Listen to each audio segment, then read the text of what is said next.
colleagues, welcome to the high-level opening plenary of the UN Environment Assembly. It is a great pleasure to be your master of ceremony this morning, and we're expecting the ceremony to start very soon. Let us please all rise and welcome His Excellency, Mr. Uhuru Kenyatta, President of Kenya, His Excellency Mr. Anthony Carmona, President of Trinidad and Tobago, His Excellency Mr. David Granger, President of Guyana.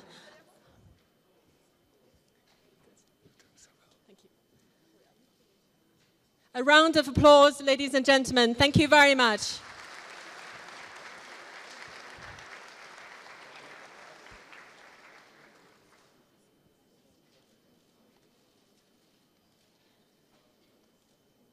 Today, we're gathered here to tackle a very important challenge. I'm sure that you have all read Executive Director's report, which make it very clear that every person on the planet is affected by pollution. It is harming human health, it is harming animals and ecosystems, it is damaging economies.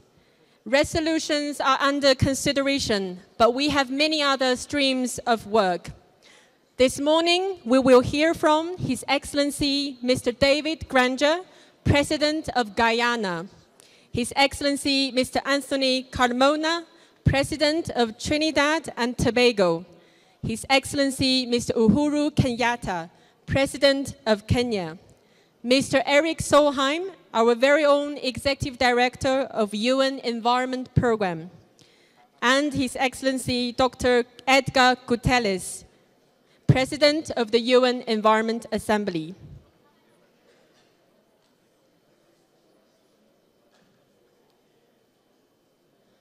Ladies and gentlemen, I encourage you to take your seat because the ceremony is starting very shortly.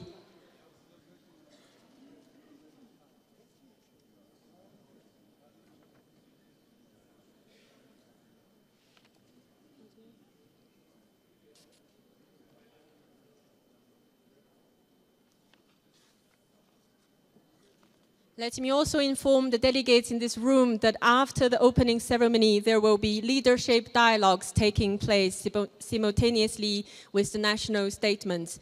And the dialogue will focusing on the following 4 topics. Panel 1 will focus on the science, evidence, and citizens' awareness for change. Panel 2 will look at regulatory frameworks and institutions and the rule of law to address pollution. Panel 3 will look at practical solutions for a pollution-free planet. And the last panel will address financing and innovation to combat pollution.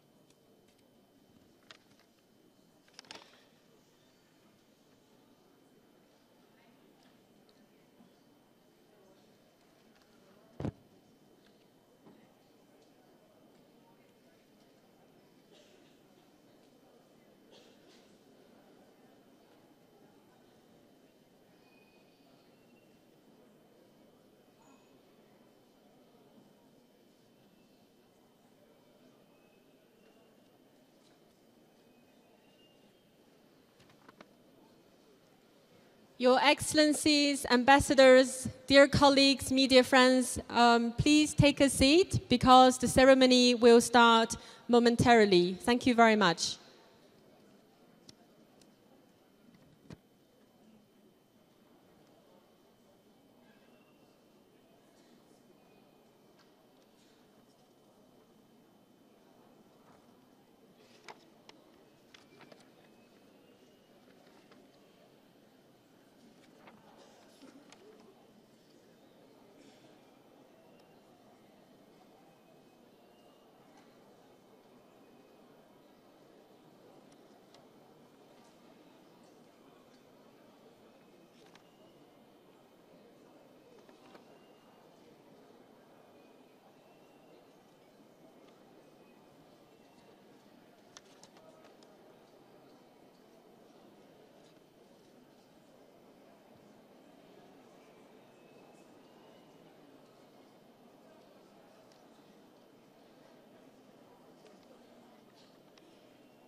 Ladies and gentlemen, media friends, colleagues, ambassadors, Your Excellencies, please take a seat.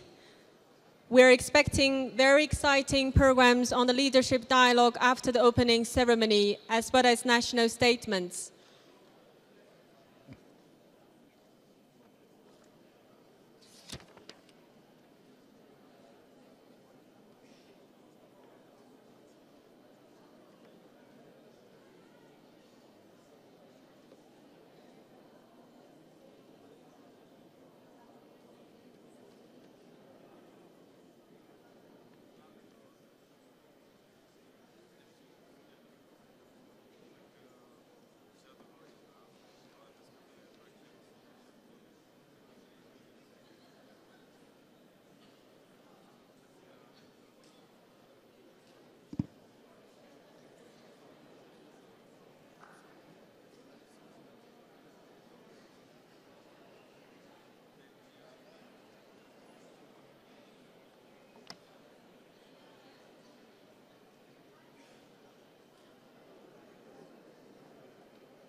Ladies and gentlemen, we are starting the ceremony now, and I really encourage you to have a seat.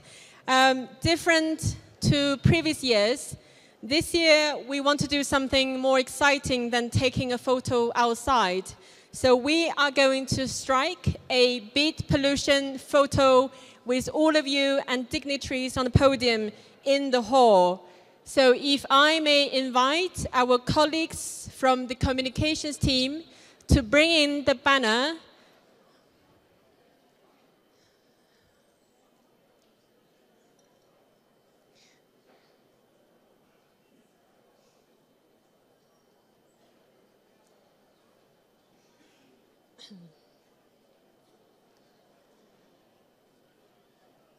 Okay, so the banner is coming in. So what we're going to do is look up to your left and identify the photographers that are on the first floor. And then we will strike a beat pollution pose here together.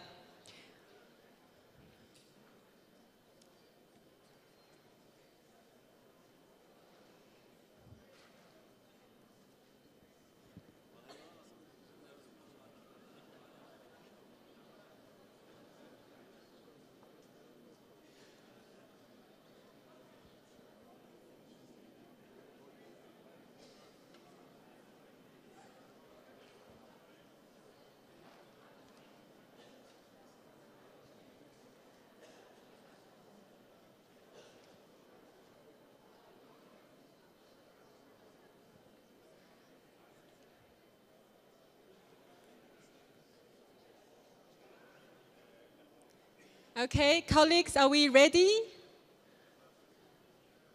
Okay, now, ladies and gentlemen, please look up to the left.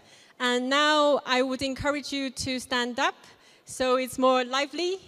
And feel free to wave, to laugh, and smile at our lovely cameraman. Now, ready? 1, 2, 3, wave! Do we get the good shots? Okay, one more. Right, 1, 2, 3, wave! Thank you very much for the morning exercise. Ladies and gentlemen, please have a seat. Excellencies, if you allow me, I would like to invite everyone to get out their mobile phones. I've seen quite a number of you on them already, so I know you have them. Now, on the count of 3, I want you to take a selfie and then post this selfie on the social media accounts with the hashtag #BeatPollution. So take out your mobile phone, and I want to invite the excellencies on the podium to equally do so.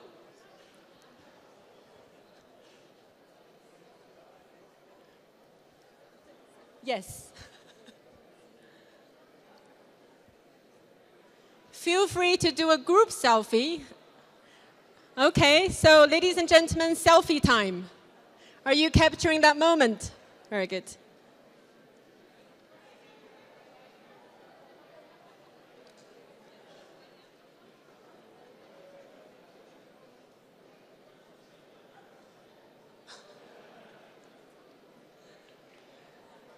Thank you very much. A round of applause for your very kind and active engagement. Thank you very much. Now I'm honored to call upon His Excellency Dr. Edgar Guterres, who has led us to this assembly with passion and commitment over the last year and a half. Let's invite him to the podium and to declare the high-level segment of the UN Environment Assembly open.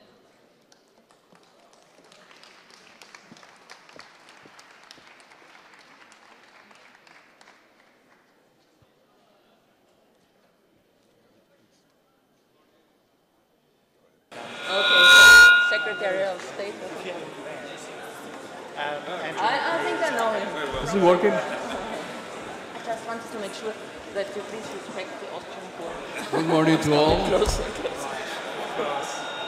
His Excellency Uhuru Kenyatta, President of the Republic of I've now Kenya. removed the chair and you're still coming. His Excellency Anthony Thomas Aquinas Thank you. Carmona, President of the Republic of Trinidad and Tobago. His Excellency David Granger, President of the Cooperative Republic of Guyana. Distinguished Eric Solheim, Executive Director of the United Nations Environment Program. Excellencies, Ministers of Environment and Heads of Delegations.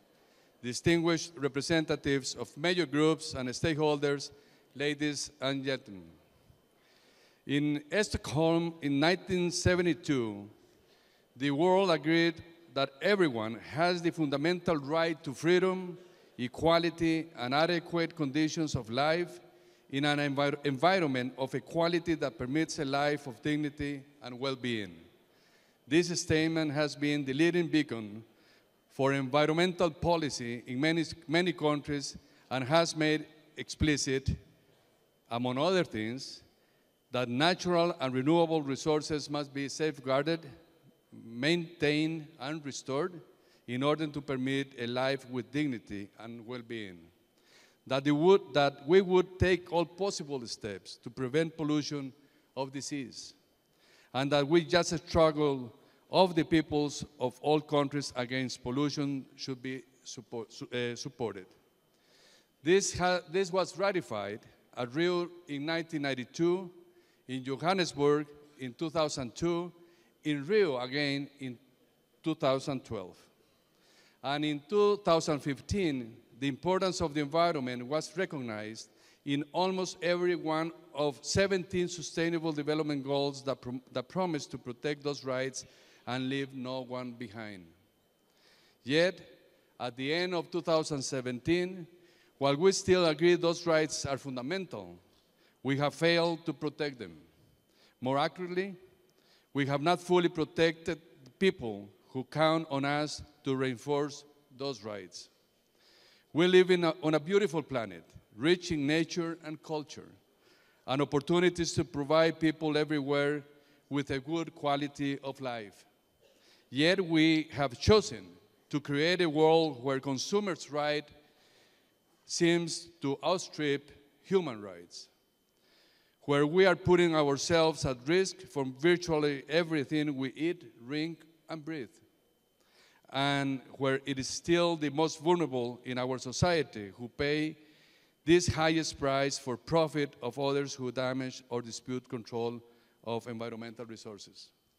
Nonetheless, while pollution is quietly killing our planet and our people at a rate that threatens our very existence, most people don't even seem to notice.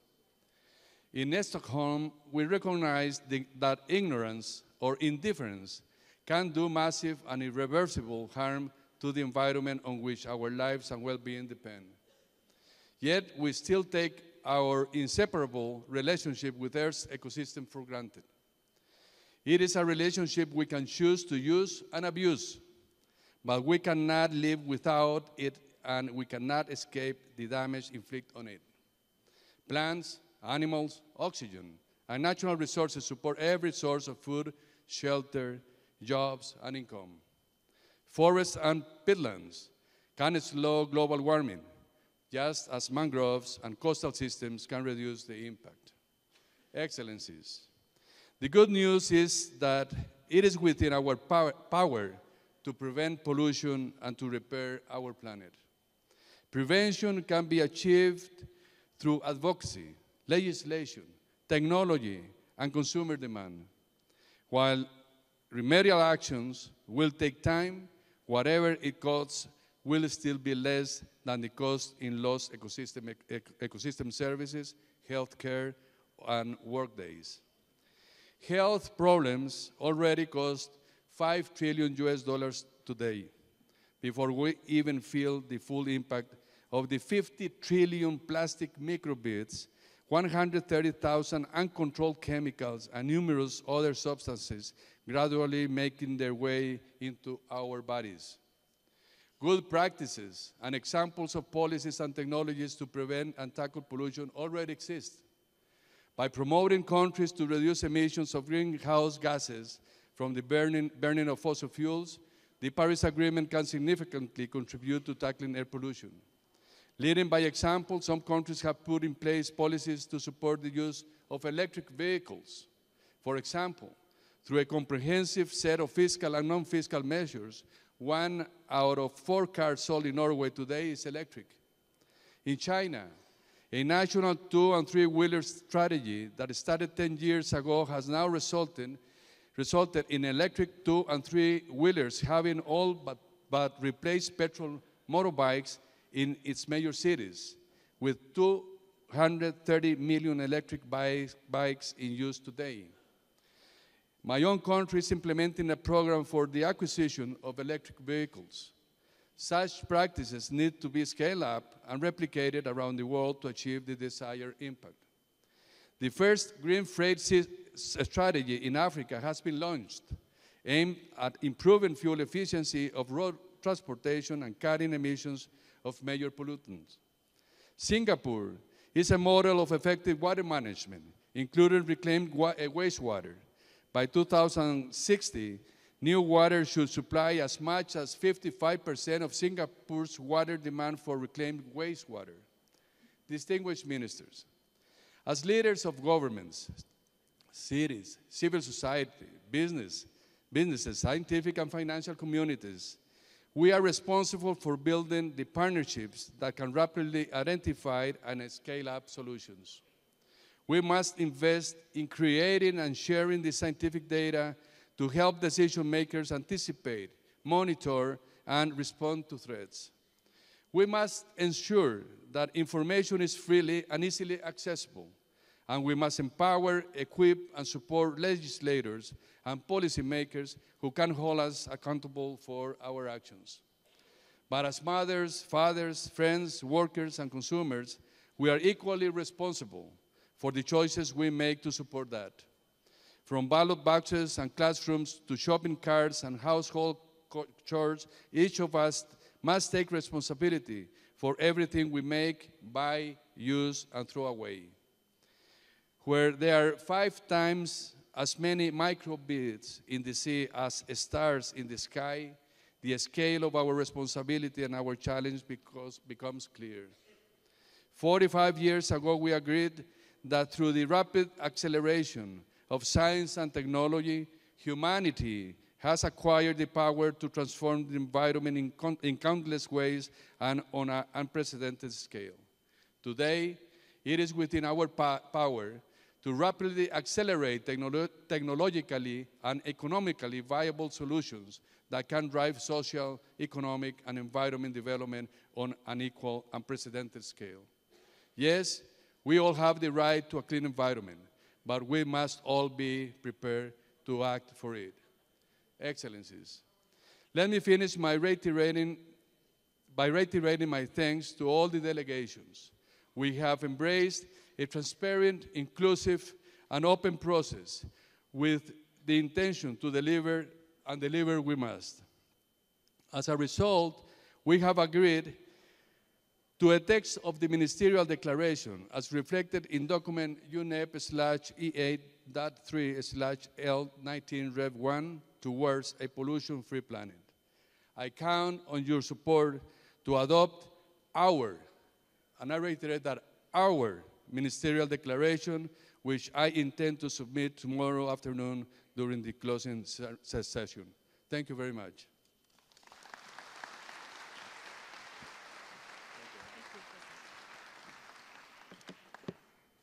Thank you, President Edgar, for your positive remarks. And now I'm pleased to invite Mr. Erik Solheim, head of the UN Environment Programme, to the podium. You may have to lean forward to hear him, as he has some sort of a frog in his throat, which is of course great for the biodiversity. So let's give a round of applause for Mr. Erik Solheim.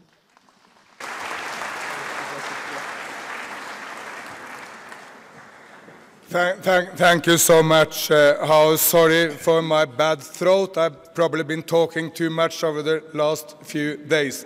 But Excellencies, I'm so happy to be here with the President of Kenya, President of Trinidad and Tobago, President of Guyana, and such a fantastic audience of good people dedicated to fighting pollution.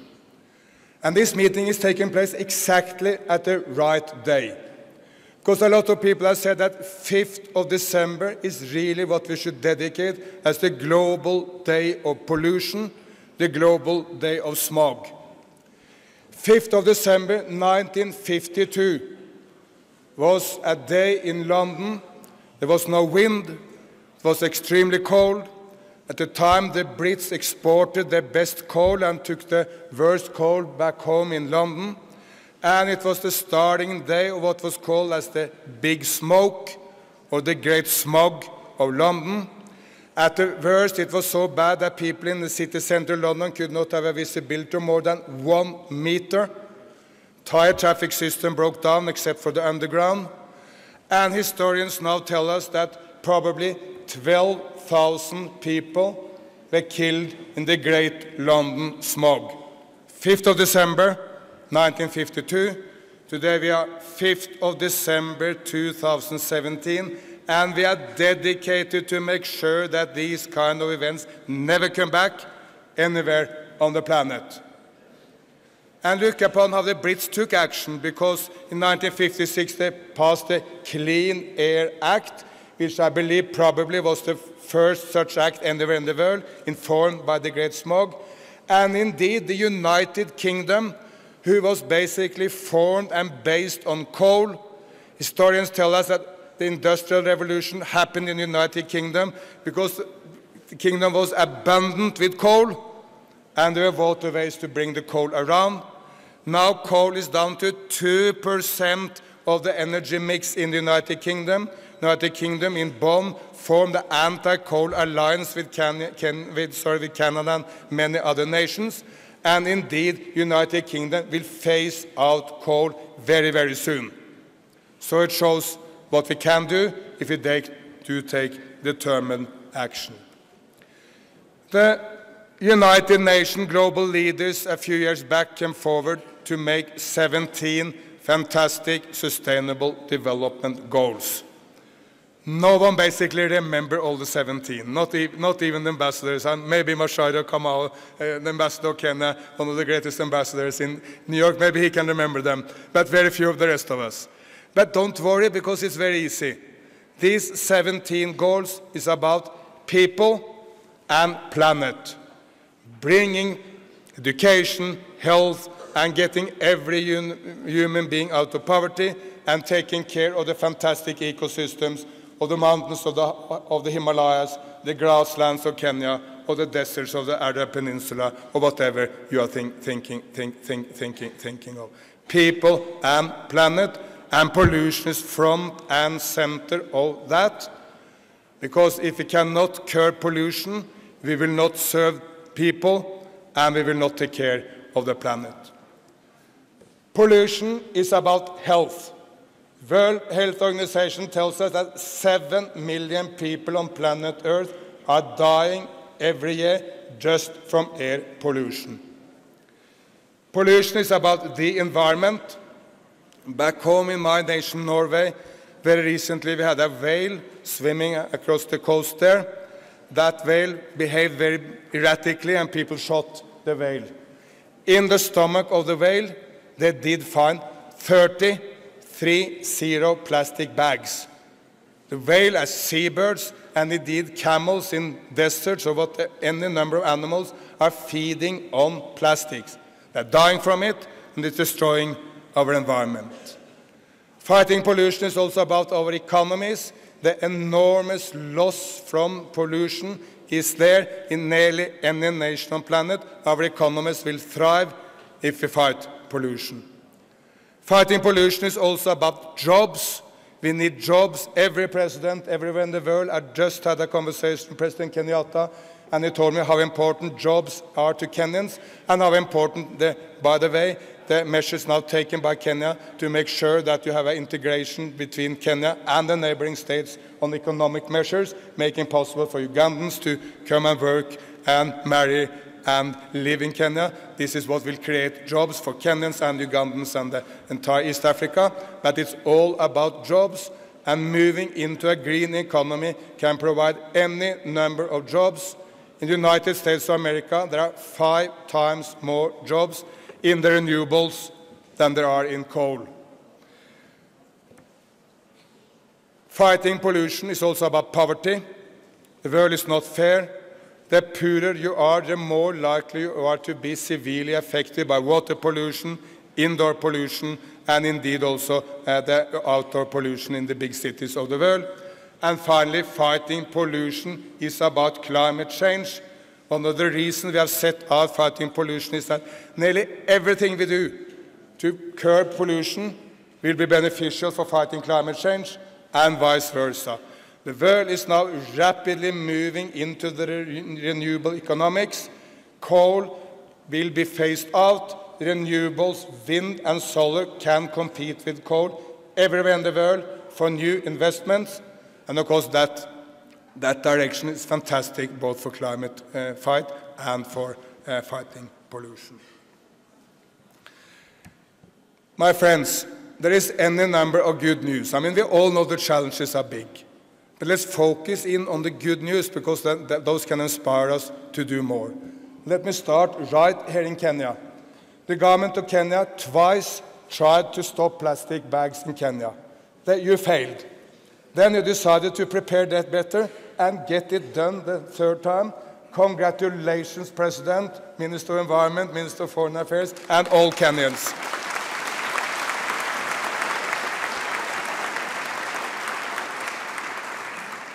And if everyone is in doubt, my strong feeling is that the vast majority of Kenyans support you. There are divides on other issues, but on this, Kenyans need to be united to make this happening. And the innovative power of people is immense. There is any number of different other bags coming up, most of them more beautiful, nicer than the plastic bags you get rid of. So thank you. But let me move on to neighboring Rwanda. I had a very interesting conversation once by President Kagame. Kigali is probably, for sure, the cleanest city in Africa. It's indeed one of the cleanest cities in the entire world. Now, I asked Kagame, how did you manage that? Well, he said, all Rwandans historically kept it clean at home. Then he added, nearly all Rwandans also kept clean in their own gardens. So what we did to try to do was to take that attitude from the home and the garden into society at large. It's not easy, but they have made enormous progress. Let me move on to other corners of the world. At the 19th Party Congress of the Chinese Communist Party, which just finalized, President Xi set out beautiful China, ecological civilization, and a number of other big demands to the people of China for going in a green direction. Some American companies realized that he spoke more about the environment, they spoke more about the environment than about the economy in his speech to the Communist Party of China. And we see the results. And now fighting pollution is one of the 3 main objectives of the party and the state for the next 5 years. Because this has started before the Party Congress, we already see the results. In the central China area, of Beijing, Tianjin, and Hebei, which has been one of the most polluted. Pollution is rapidly coming down. And my Chinese friends tell me that people are now putting posters on the internet showing how the pollution were in the past and how much better it now is. For sure, China's not there, but the direction is the right one. And through that, China will produce any number of technologies and examples which will be beneficial for the rest of the world. Moving on to South Asia. I spent many years of my life in Sri Lanka and working with India. I know if there is one problem for Sri Lankans and Indians, it's cricket. This week, the cricket match between Sri Lanka and India was cancelled. There's hardly any bigger insult to the people in South Asia, but cricket is their religion beside Hinduism, Buddhism, and other religions. It was stopped because of pollution. But the good news is that the government of Sri Lanka set out a trajectory of what they call green-blue growth. Prime Minister Modi of India is decisively active. He formed with France the Global Solar Alliance. He has set out the slogan of Clean India, and India is rapidly moving into the solar economy. They are, by the way, the first all-solar run airport in the world, in the southern state of Kerala, and you see many Indian states with 10% economic growth, but rapidly moving into the solar and wind economy. So this is fantastic good news also from there. I can't go around the globe, but let me move on to France. President Macron of France, setting out the global environment pact for all of us, creating enthusiasm behind it. I'm very happy to announce that we have made Laurent Fabius, who was the architect behind the Paris Agreement, is now UN Environment Patron for Environment Governments. He's here, and we will have side events on these global pacts, which have galvanized so much support, and the UN Environment is ready to provide secretariat for this great effort. Germany, of course, with the Energiewende. I hate to mention more nations because I mean it's not fair to all of you. So many nations in Africa, Asia, Europe, America, they all take action and they inspire us. And let's get into the mood of learning from the examples, the experiences from Kenya. It's not problem-free to make an effort like this. Let's learn from it and see how other nations can learn from that. Moving towards the end, looking ahead, what we really need is the political leadership Kenya, Rwanda, China, India, France, Germany, and others provided. With that leadership, we can basically get everything done. If we allow someone to divide us, we will fail. If we work together, we will succeed. So we should always be in this global togetherness. Together we can resolve the pollution problem. Separately, we will fail. But leadership is key. Bold action is key, not just talks in UN conferences, but bold action at home. Maybe at some point we will need global instruments, global pacts. We need a global pact on plastic at some point, but starting point is at home. What we as business, civil society and governments do in our own nation, then we move on to the broader perspective. I also tell you, I won't mention any company or any civil society organization here now, but without the dedication of so many individuals and so many companies, we will not be there. But just mention one, Afroz Shah, Mumbai. He just watched the horribly polluted beaches of Mumbai. He did not call his member of parliament or his prime minister or anyone else. He just went down to the beach and started picking plastic. In the beginning, there were 2. Then there were hundreds. Then there were thousands. Now this has continued for more than 100 consecutive weeks. The other day, he got into some trouble because some hooligans and goons started harassing them. It was immediate reaction all over India. It was called to Delhi to my old friend, the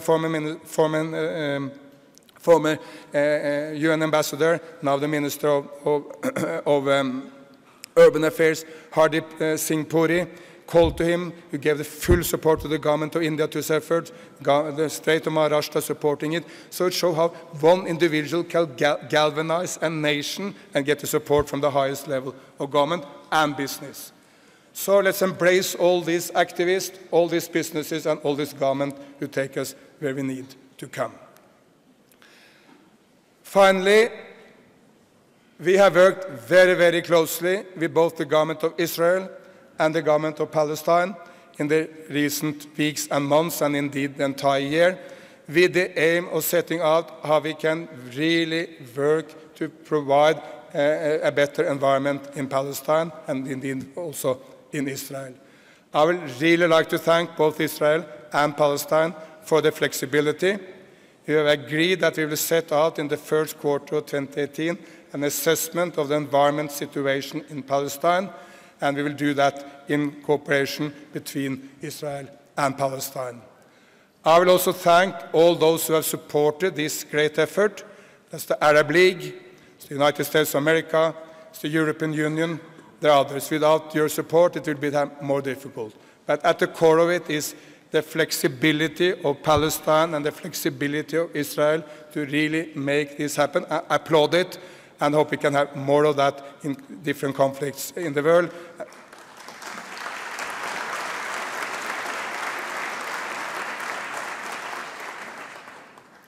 Finally, we need to build a global, strong alliance and advocacy for what we want to do. And in order to do that, we need to get out of the group of confirmed environmentalists. I was so pleased when I saw this front page this week. This is Daily Mail, not a reputed environment newspaper, not maybe a reputed intellectual newspaper, one of the most hard-hitting tabloids in the United Kingdom. And you can't read it from the behind, but it says, "Let's turn the tide on plastic." As a report reveals, beaches are getting worse, and 2 supermarket chains back our bottle deposit campaign, and they put any number of reports from beaches all over the United Kingdom. This is indeed what we need, to drive environment home, to make sure that people talk about the environment, want to act about the environment, that they act in their own lives, and put pressure on politicians and business leaders to act, and then we need to get out. And I'm proud to say that this slogan, "Let's turn the tide on plastic," well, it was invented by good people right here in Nairobi. Be it pollution, again, invented by people here, people who can communicate outside the group of the converters, and can there be any better sign of the success than when it's taken into the tabloid world of ours. But please give us support. We will need support for the Clean Seas campaign. We will need support for the Breathe Life campaign, which we do with World Health Organization and World Meteorological Organization, and which will be open to other parties. Without support from the member states, we cannot have these hard-hitting campaigns. But our ambition is to reach out in many languages in all corners of the world to the man and woman in the streets to bring environment home. Absolutely finally, one of my historical favorites, the greatest president of the United States of America in all times, in my view, Abraham Lincoln, once said, "If slavery is not wrong, nothing is wrong." And I think we should take that moral clarity into the 21st century and tell each other that if keeping people still in extreme poverty, and if destroying this one vulnerable planet we share together, that's not wrong, nothing is wrong. Thank you so much.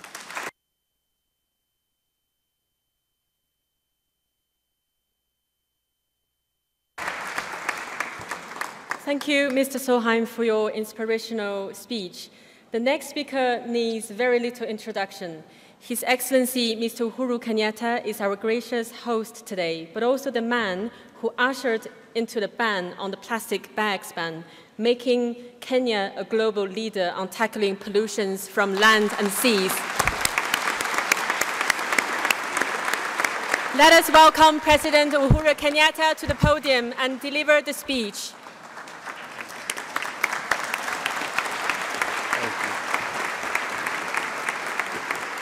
Thank you very much. Thank you all. Your Excellency David A. Granger, President of the Republic of Guyana, Your Excellency Anthony Carmona, President of the Republic of Trinidad and Tobago, Your Excellency Mtafa Fiame Naomi, Deputy Prime Minister of Samoa, UNEA President, Honorable Ministers, my good friend Sally, Director General of UNON, Excellencies Ambassadors, Permanent Representatives, ladies and gentlemen, good morning. Let me begin by saying that I'm truly delighted to welcome all of you to Kenya, here in Nairobi, for this third session of the United Nations Environment Assembly. As we say in Kenya, karibuni sana. Excellencies, ladies and gentlemen, as you all know, Nairobi is the home of the United Nations Environmental Program. And I'm therefore very pleased also to congratulate the Executive Director of the United Nations Environment Program, Mr. Eric Solheim, as he begins his very first session at this assembly. I am truly confident that Mr. Solheim, given your energy and passion, as you have just illustrated, for matters of environment, the United Nations Environmental Program will do even more for our countries under your leadership, and I would like, at the very onset, to assure you, as I have before, that you can count on my government's full support as you execute your duties. Ladies and gentlemen, our Assembly's theme is titled Towards a Pollution-Free Planet, and this could not be more fitting. Indeed, not too long ago, the pursuit of prosperity was undertaken by nations without regard to environmental consequences. Few bothered to count the environmental costs. And even when they did, they went unheeded. Right across the world, we can now all see the consequences of that careless pollution of the past. And indeed, experts are predicting even more dire consequences if we do not act now. The world gathers here today because we have learned an expensive lesson. Unless our environmental riches are protected by all, there can be no lasting prosperity for any of us. We in Kenya have learned the lessons and have taken appropriate mitigating actions. And let me say a few words about what we in Kenya have done. As the Executive Director mentioned, some months ago, after 3 attempts, we managed to ban the manufacture, sale, or use of plastic carrier bags. The ban was backed by fairly severe measures, as one might expect, given the gravity of pollution by plastic in this region's land, air, water, and marine ecosystems.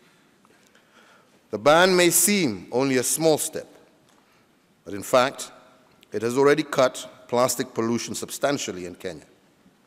Equally important has been its positive effect on public opinion. That the ban has held is proof that we do not have to give in to pollution. Public action can make a difference. If citizens can work with their governments to end such ubiquitous source of pollution, then they can move even on to bigger, more demanding targets. We now know that maintaining high levels of ambition in fighting pollution is achievable and is also a positive undertaking. I'd like to take this opportunity to thank the many countries and organizations that sent us messages of support and encouragement in the pursuit of the ban on plastic carrier bags. We are proud of this achievement, and we hope that our example will also inspire other countries to do the same. My advice is that nations should not heed the skeptics who say that all countries cannot protect our planet better by banning plastic carrier bags. Ladies and gentlemen, it is now Kenya's intention to move on to another major anti-pollution project. Soon, we host the East African Framework Agreement on Air Pollution, building on the Nairobi Agreement of 2008. This agreement brought together 11 countries to develop actionable targets to address air pollution. In furthering the agreement on air pollution, we hope to repeat the success we have achieved in the ban of plastic carrier bags, and we look forward to global support in this effort. Excellencies, ladies and gentlemen, I would now like to turn my attention to global multilateral issues. Earlier this year in June, all our countries attended the first ever United Nations Conference on Oceans in New York. Following this conference, we all came to better realize the pivotal importance of oceans and seas to our people, our planet, and indeed our prosperity. Oceans, we know, not only provide great value in maintaining life, sustaining climatic conditions for all of us, but also provide enormous value in the form of the blue economy that can be tapped to help accelerate economic growth and fight poverty in many of our nations.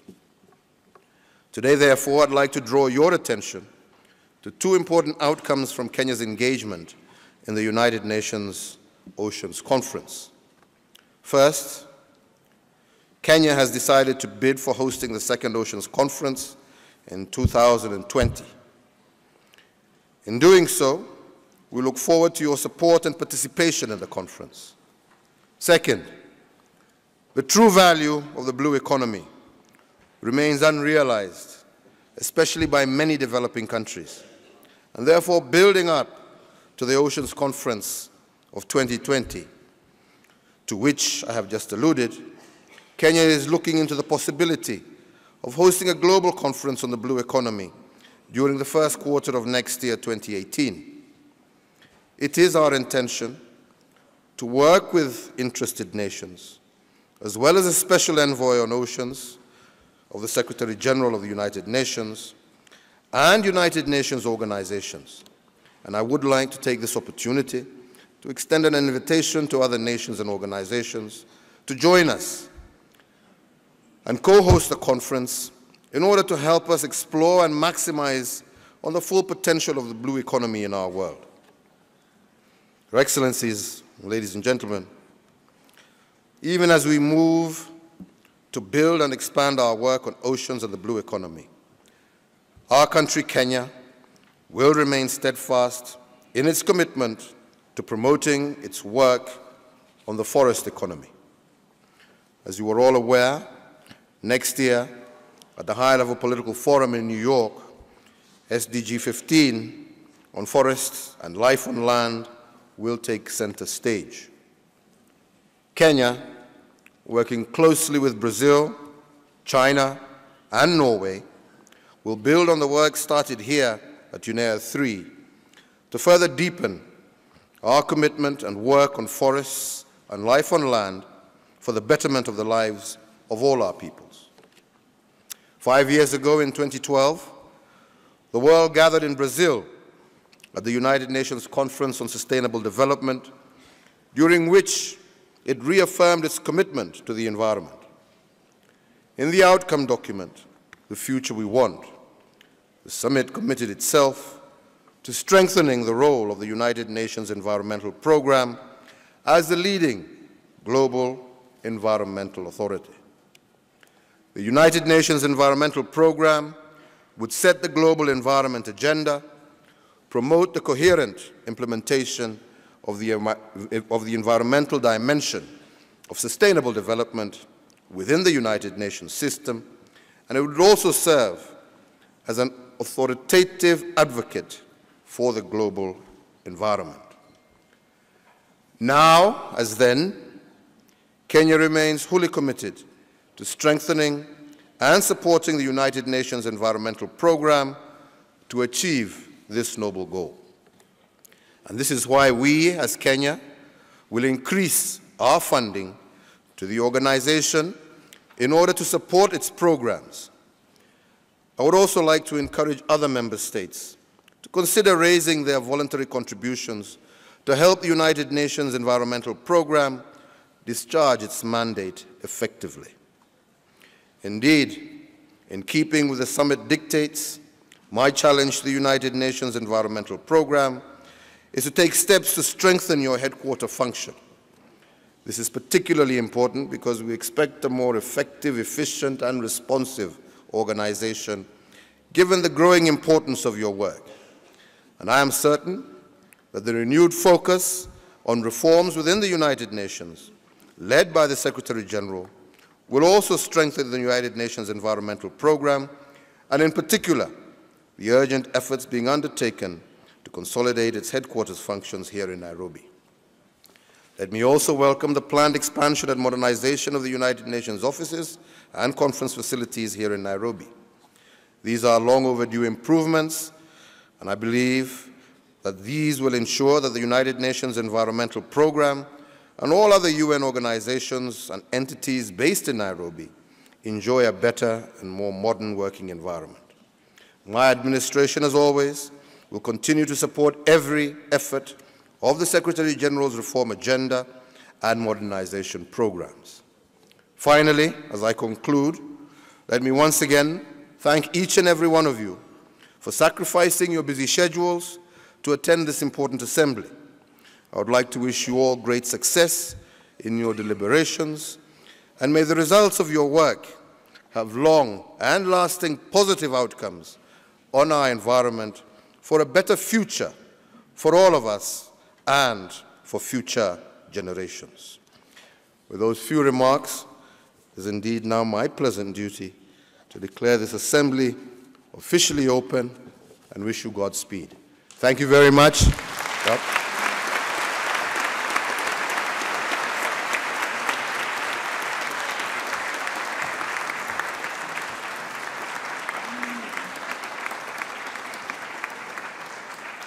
Thank you very much, Your Excellency. Asante Sana. Like many long-time residents who live in Kenya for some years, you made us prouder every single day. So thank you very much. Now I have the pleasure to hand over to President Edgar to introduce the Excellencies on the podium for the following speaking. Thank you very much, Hao, for your moderation of this opening ceremony. I have now the distinct honor to invite to address the Assembly His Excellency David Granger, President of Guyana. Your Excellency, you have the floor.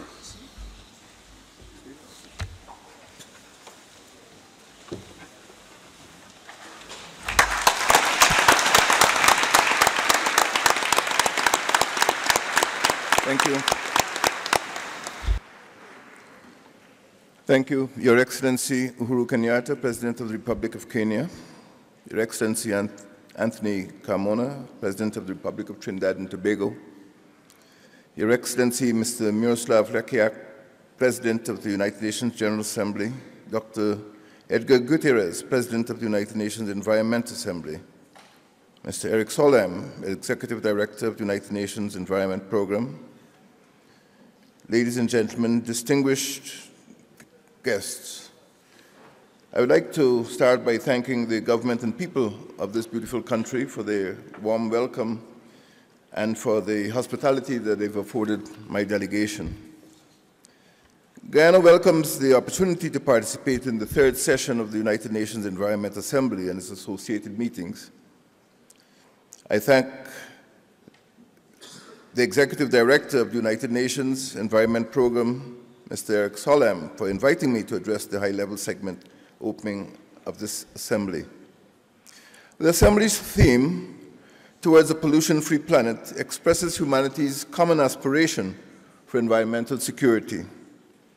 A raft of international agreements, the most recent of which are the Paris Agreement on Climate Change and the 2030 Sustainable Agenda, reflect a deepening international awareness and a widening consensus on the need to ensure environmental security.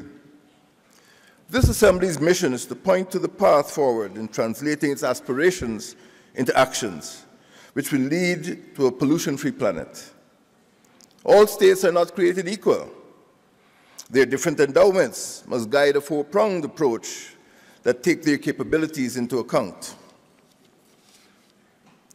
It is my view that there must be information, education, and communications extended through a sustained campaign aimed at raising awareness of the urgency of eliminating pollution at the level of citizens, households, community, and among all countries.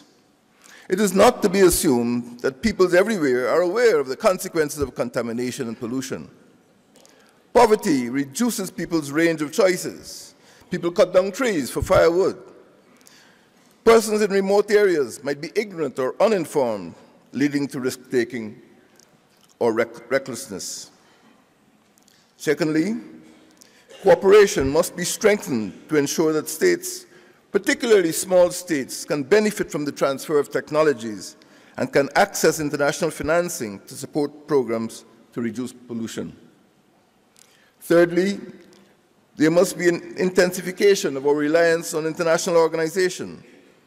The world needs an international organization to drive cooperation, collaboration, and coordination to ensure a pollution-free planet. The United Nations Environment Programme is that organization, and I'm heartened by President Kenyatta's iteration of his support for UNEP. UNEP must be supported by all members of the United Nations in fulfilling its mission. And fourthly, legislation and regulation to promote environmental security must be comprehensive and must be backed by robust enforcement. Much of the pollution in the mining and forestry sectors take place in remote areas away from the main population centers. This isolation can conceal lawlessness. It makes it difficult also to enforce environmental laws. Given the transnational potential of pollution, municipal laws must reflect the principles of environmentalism contained in international agreements and conventions. This also must be enforced at an international level, not only at a local, national, or municipal level. Pollution knows no frontiers. Your Excellencies, ladies and gentlemen, a sustained public information and education campaign, the intensification of cooperation, a strong international environmental organization, and the robust enforcement of international laws form the bases for ensuring a safe and healthy environment for all of Earth's citizens. Your Excellencies, a clean and healthy environment is an entitlement of all, not a privilege of an elite. It is a foundational principle of environmental security and of international environmental law. The Declaration of the United Nations Conference on the Human Environment of 1972, 4.5 decades ago, as you heard, stated, "Man has the fundamental right to freedom, equality, adequate conditions of life in an environment of a quality that permits a life of dignity and well-being, and bears a solemn responsibility to protect and improve the environment for present and future generations." The Rio Declaration on the Environment and the Development of the United Nations Conference on Environment and Development of 1992 emphasized that humans are entitled to a healthy and productive life in harmony with nature. The entitlement to inhabit a clean and healthy environment is an essential element of environmental security in small states, since it increases human security and reduces human vulnerability to human-induced environmental degradation. Pollution of the air, water, and land is approaching, and in some cases has reached dangerous levels. Emissions from industries are polluting the air we breathe. Chemical-laced waste and effluent are poisoning the world's waterways, which are still used for bathing, drinking, fishing, swimming, and washing in some remote communities. The indiscriminate and insanitary dumping of single-use plastics and other non-biodegradable substances threatens the health of citizens and the food they consume. Natural hazards, which are not restricted to political jurisdictions or state borders, are resulting in death, damage, destruction, and degradation of the environment. Pollution, however, is preventable and reversible. Technologies exist to eliminate pollution. Small states, however, limited in size, limited in human resources, limited in technology, and limited in capital, cannot effectively eradicate pollution on their own. Small states need the support of international organizations to propel the process of public education, international cooperation, and capacity building necessary for ensuring people's entitlement to a clean and healthy environment. Excellencies, ladies and gentlemen, my country, Guyana, a small state, is moving towards becoming a green state. Guyana, 3 years before the Rio summit, had the foresight to enter into an international covenant with the international community. It dedicated 360,000 hectares of its rainforest for conservation, biodiversity research, and sustainable development. Guyana's decision was a recognition that a life of dignity and well-being was linked to the protection of the environment. Guyana is setting aside an additional 2 million hectares of its land mass for conservation, bringing the total protected area system in my country to 15% of our territory. Guyana's constitution provides that everyone has the right to an environment that is not harmful to his or her well-being. Conservation is a vital tool in preserving and protecting biodiversity, freshwater sources, and the integrity of ecosystems. It promotes the production of environmental services which support life on Earth. Our green state can become a model of environmental stewardship. It can show how a small state can play a big role in protecting the world's air, water, and land from the threat of pollution. Small states cannot do it alone. A pollution-free planet is consistent with people's entitlement to live in a clean and healthy environment.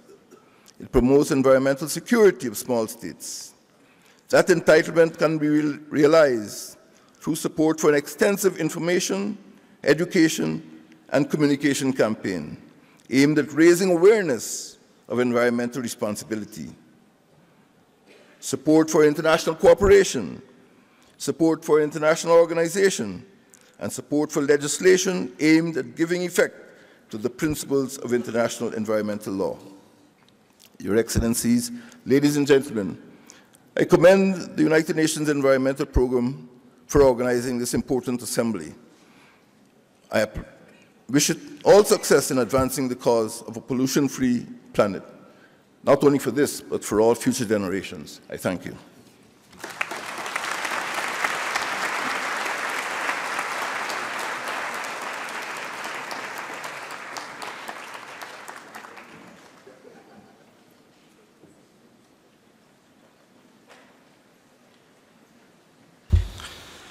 I thank His Excellency Mr. David Granger, President of Guyana, for his statement. I have now the distinct honor to invite His Excellency Mr. Anthony Carmona, President of Trinidad and Tobago, to address the Assembly. Your Excellency, you have the floor.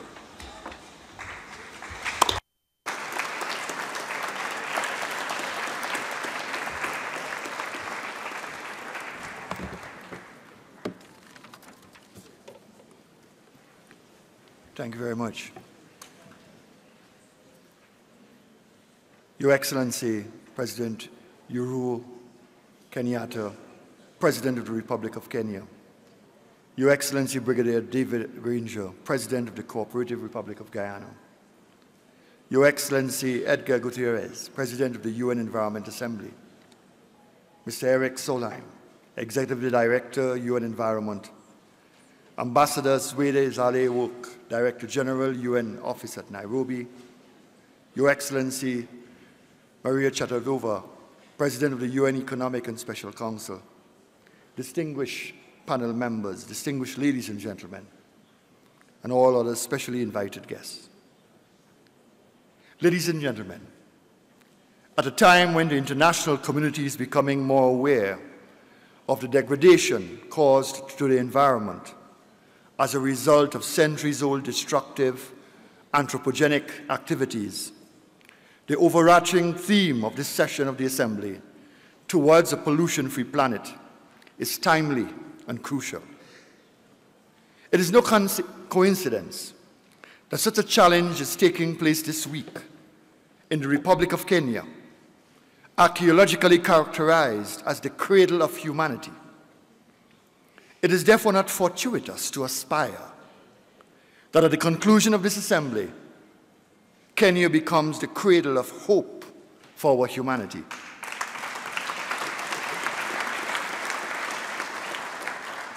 In a charter for a holistic relationship between man and his environment, for a healthy, sustainable, pollution-free planet. This mandate, proactive, forward-thinking, and ambitious, underscores that urgent strategies must be invoked to rid the earth of pollution in all its forms and manifestations, whether land-based, atmospheric, emanating from the marine environment, or even noise pollution, whose deleterious effects on the environment is highly underrated and underappreciated. Pollution is a veritable cancer, and we must embark on solutions that are permanent. I am encouraged by the posture adopted by the UN Environment Assembly and the program as it seeks to address the issue of pollution frontally. Its Executive Director, Mr. Eric Solheim, in referring to the dilemma of pollution, has postured a roadmap of collaboration, cooperation, and interdependence. I feel therefore humbled and honored to be part of this call to action, and my deepest appreciation to the Executive Director and the UN Environment Program for affording me the opportunity to be part of shaping the way forward. Indeed, our participation in this UNEA demonstrates our commitment to augment sensitization and build bridges over borders, even seas, as we partner in advocacy and action to tackle regional and global pollution, which threaten our survival and sustainability. Now is not the time to walk backwards. We therefore must act responsibly and recognize the importance of interdependence, of multilateralism, of collective action, and embrace fully the cardinal principle of intergenerational and intragenerational equity in order to combat pollution. Concrete action must therefore be taken by this Assembly to formulate implementable plans to combat pollution. As the World Wildlife Fund reminds us, pollution muddles and muddies landscapes, poisons soils and waterways, kills plants and animals, and humans are affected by long-term exposure to air pollution, which can lead to chronic respiratory disease, lung cancer, and other diseases. Pollution can also affect the food chain, as toxic chemicals that accumulate in top predators can make some species unsafe to consume. Your Excellencies, ladies and gentlemen, if we are to beat pollution and achieve a pollution-free planet, meaningful partnerships must be forged concomitant with the demands of Goal 17 of the United Nations 17 Sustainable Development Goals. Although states are and will remain the main actors in the conduct of international relations, when they act individually, bilaterally, or through intergovernmental and other organizations, the global challenges we face should cause us to embrace those whose mandates embrace the safeguarding and preservation of the environment. These include NGOs like WWF, Pew Charitable Trust, and the High Seas Alliance, Greenpeace, among others, such as the International Union for the Conservation of Nature. In Trinidad and Tobago, we have the Aza Wright Nature Center, the Point-a-Pier Wildfowl Trust, and Fishermen and Friends of the Sea, whose activists have worked assiduously over many years to protect bird life and fish stocks in Trinidad and Tobago from the ravages of pollution, and in particular oil spills. The 50-year-old Point-a-Pier Wildfowl Trust, the second oldest of its kind in the world, has been engaged in pioneering work on wildlife conservation, replenishing different animal species at the Trust including our scarlet ibis, the black-bellied whistling tree duck, wild muscovies, and the blue and gold macaw, decimated in part by virulent pollution. It is no longer about protecting man from beasts, but rather about protecting the beast from the man. The Pointe-a-Pierre Wildfowl Trust daily opens its doors to our future leaders in the form of preschoolers, secondary and tertiary students. Teachers and professors make the Wildfowl Trust the biology and environmental studies class on which school-based assessments are conducted, thus nurturing present and future champions of our environment. The environmentally conscious and informed student of today will be the policy maker of tomorrow. The Wildfowl Trust. The Wildfowl Trust sets the tone for progressive environmental education and action. And this model can be replicated by countries, especially small island development states, to push the environmental agenda to the forefront of national development. What I'm proposing is the creation of child advocates who will take on the battle against pollution.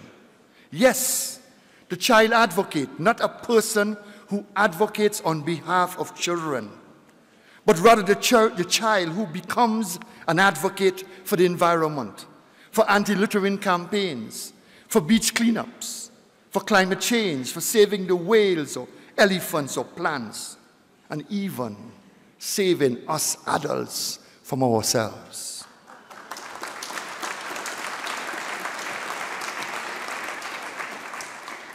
The battle against pollution and climate change, ladies and gentlemen, will be won in the classrooms of the world.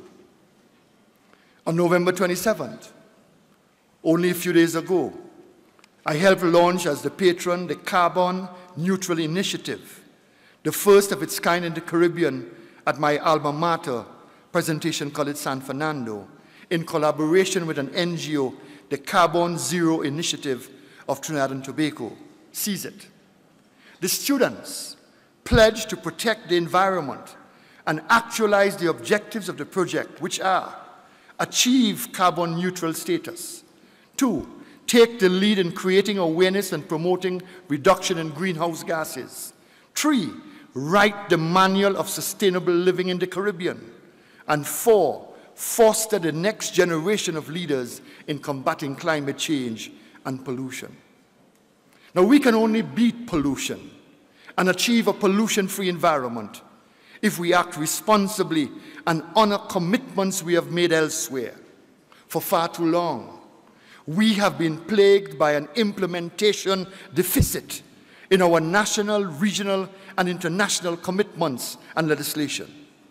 It is alarming to observe that after more than 3 decades since the opening for signature and later entry into force of the 1982 United Nations Convention on the Law of the Sea, there still remains too large of a gap in the implementation of some of its key provisions on the preservation and safeguarding of our marine environment, from land-based and marine sources of pollution. An examination of state practice discloses an unacceptable paralysis in actualizing Article 204 of the said convention, which calls on state, and I quote, to observe, measure, evaluate, analyze by recognized scientific methods the risk or effects of pollution on the marine environment, end of quote. This failure has resulted in direct threats to the survivability of marine biodiversity. And if this situation persists, we would be impairing our ability to achieve Sustainable Development Goal 14, life below water, which requires that we conserve and sustainably use the oceans, seas, and marine resources. Following the Ocean Conference that was convened at the UN headquarters, New York, in June 2017, this assembly must be bold and agree on effective policies and schemes to reduce, with a view to eliminating, the impacts on the ecosystem and our biodiversity, which grows more fragile, given our non-adherence, non-consent, and/or implementation deficit of crucial environmental policies and directives. We need firm sanctions on the damaging results of noise pollution on our fish stocks. Sigrid Luber, president of the NGO Ocean Care, stated, and I quote, "Potentially harmful noise activities must be strictly managed, especially in areas important for marine biodiversity. Given that noise can cause commercial fish cast rates to drop by up to 80%, increase bycatch and kill zooplankton over a substantial area, the strictest precaution in the regulation of noisy human activities is warranted." From this analysis, we must therefore aspire towards at least two outcomes from the negotiation of an internationally legally binding agreement under the UN Convention on the Law of the Sea, which addresses the conservation and sustainable use of marine biological diversity beyond areas of national jurisdiction, the BBNJ Treaty. One, that the negotiators at the diplomatic conference to be convened by the UN would ensure that the BBNJ Treaty contains provisions on environmental impact assessment generally, and two, and that such EIA specifically recognizes the need to adopt a precautionary approach in conducting work that is likely to produce noise levels with potential harmful effects on fish and other biodiversity. We can all agree on the indispensability of such biodiversity to the maintenance of our ecosystem. The economic livelihood of the Caribbean region is inextricably linked to the proper and safe utilization of the resources of the sea. In the Caribbean, we are concerned about the transportation of hazardous substances through the fragile ecosystem of the Caribbean Sea. Ladies and gentlemen, there is a thin line between a mere accident and an environmental disaster. In that regard, the latest incarnation of the UN Resolution on Ocean Affairs and the Law of the Sea, Resolution 71/257, at paragraphs 158 and 159 notes, and I quote, that cessation of the transport of radioactive materials through the regions of small island development states is an ultimate desired goal of small island development states and some other countries, and acknowledges the potential environmental and economic impacts of maritime incidents and accidents on coastal states, in particular those related to the transport of radioactive materials, and emphasizes the importance of effective liability regimes in that regard. End of quote.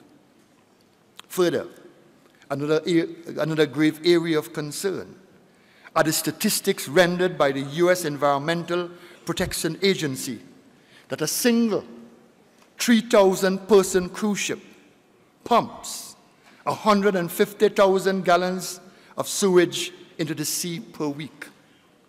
Many of the treatment systems employed by such liners do not filter out nitrogen and phosphorus upon which algae feed.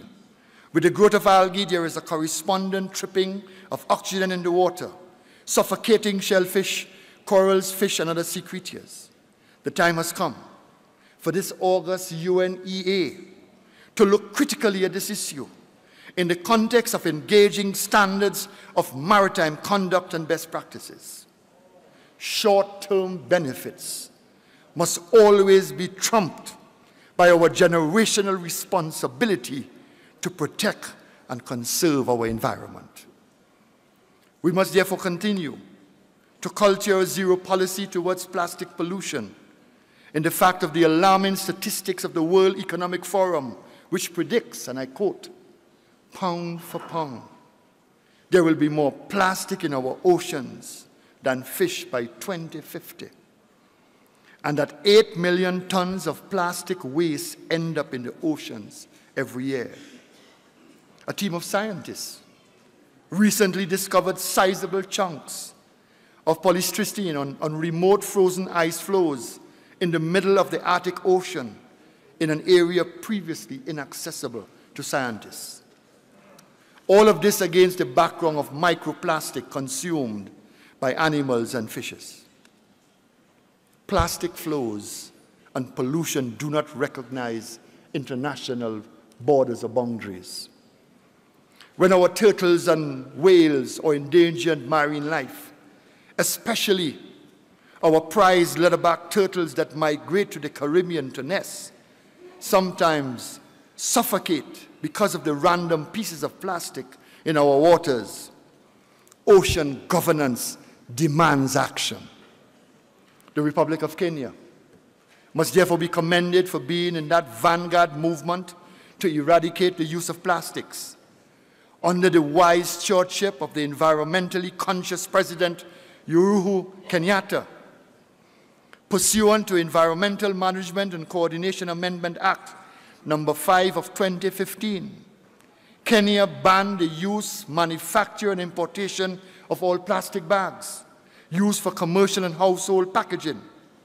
Apart from the positive environmental impact of this ban, I have learned with great relish and admiration, sir, in the last few days, that the local industries for jute, goonie bags, and cloth-like bags are set to expand. An example to the world that protecting our planets does not automatically translate to depletion of profits or economic underdevelopment.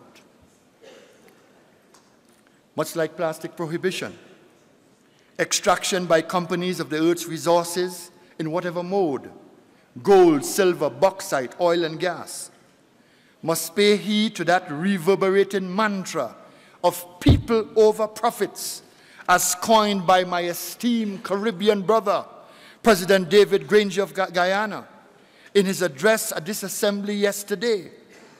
Indeed, companies must develop a social and environmental responsibility for their actions. Maybe the time has come for lending agencies around the world, which engage countries that require funding and loans, including small island development states, to be proactive in this environmental trust by, for example, incentivizing the loans to those countries with environmentally friendly projects. Further, projects that are engaging national infrastructural development must contain clauses encompassing environmental conditions and modalities. It is said that when we lend, we expect returns. Let green spaces, afforestation, preservation and conservation of our ecosystem and biodiversity, and a pollution-free world be among those returns. Ladies and gentlemen, we need therefore to promote a global conscience against pollution that works. Our efforts must therefore be innovative, and our resolve must neither be inconsistent, selective, occasional, or transient. A pollution-free world will not be realized if we continue to engage in business as usual. In the Caribbean, we are very creative and resilient.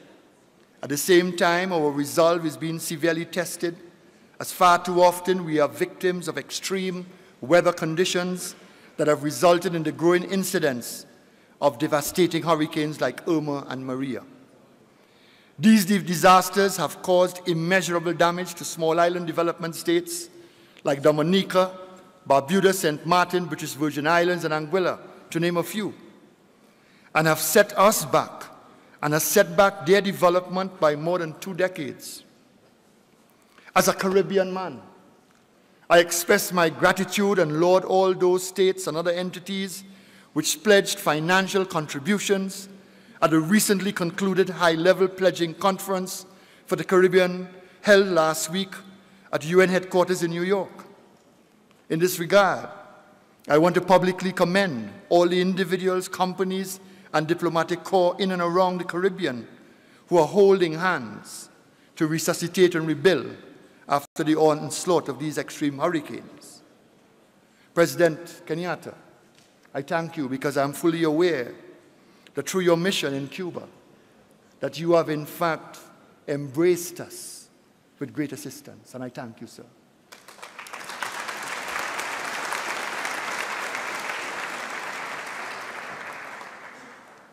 Ladies and gentlemen, we shall continue to live literally in a vicious cycle if efforts are not made to address issues relating to adaptation, mitigation, and climate finance for the most vulnerable states. These types of vulnerabilities speak to the urgency and the immediacy of addressing climate change and pollution globally. There is a sense of tardiness, indifference, and even apathy among some nation states.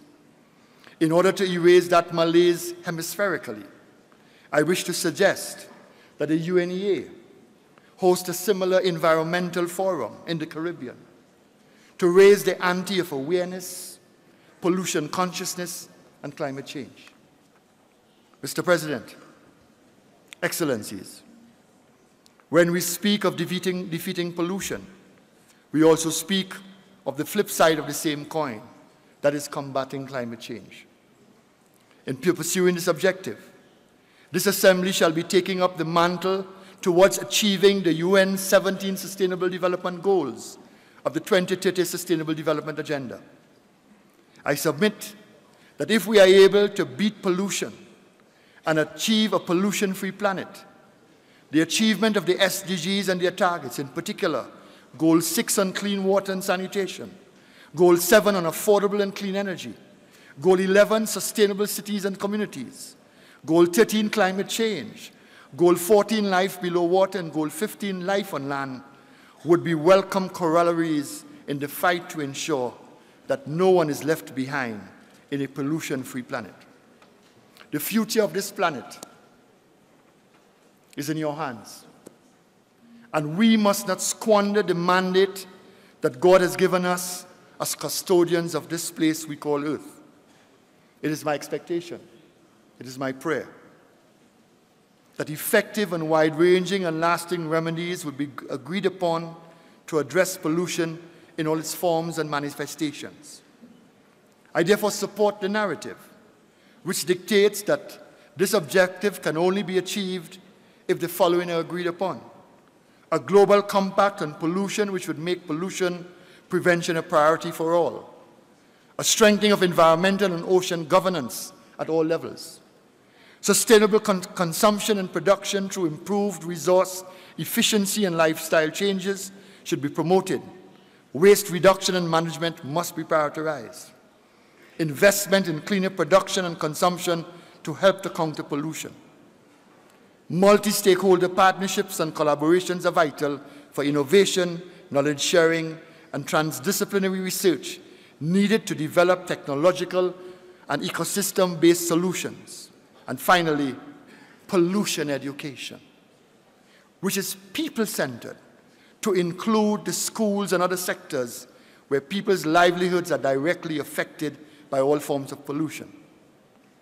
And finally, what is required among all nations is an ongoing dialogue that is factual, honest, and visionary.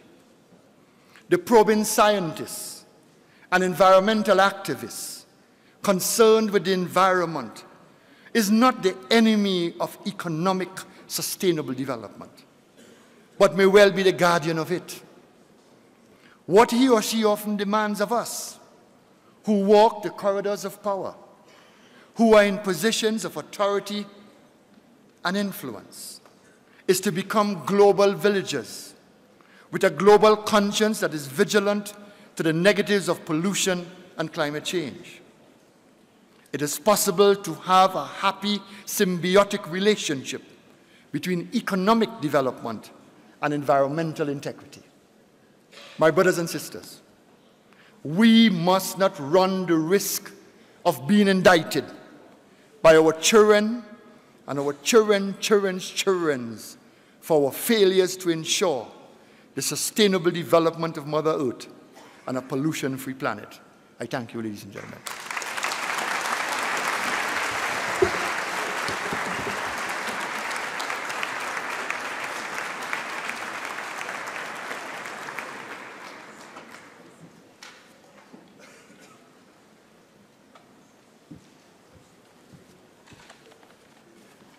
Thank you very much, President, for your passionate speech. I now make announcement that at the moment the Leadership Dialogue Panel 1 is happening in Conference Room 1.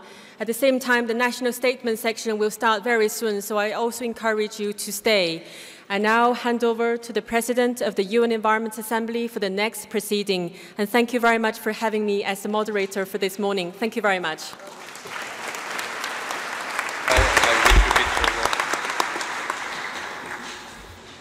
Thank you very much, Mr. President, for delivering in our Assembly. Your speeches have been more than welcome, have been giving us light to continue in our effort to establish a universal agenda on the environment, and particularly to fight pollution. Thank you very much indeed. How? Over to you to help us bid in farewell to our dignitaries. Thank you. I invite all of you to rise and give a round of applause to bid farewell to the Excellencies and Director General of UNON, Madame Saleh Zewde.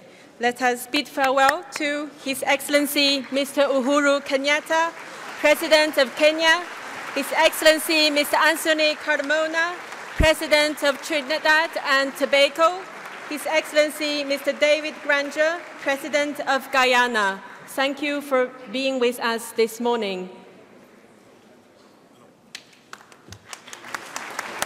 And please remain seated and with us for the next session.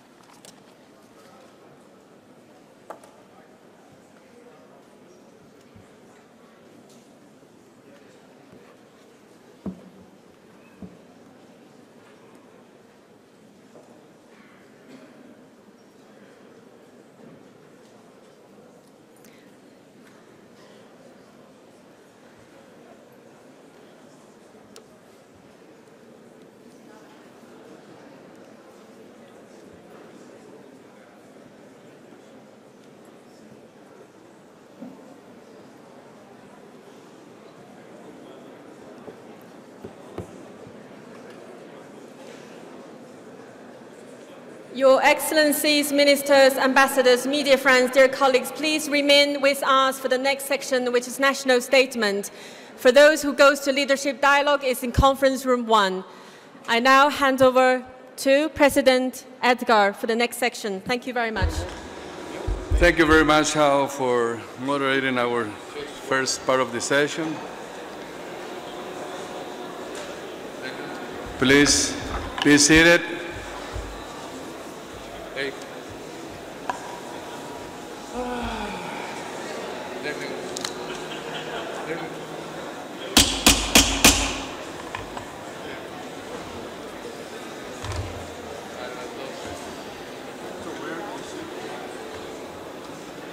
Please be seated.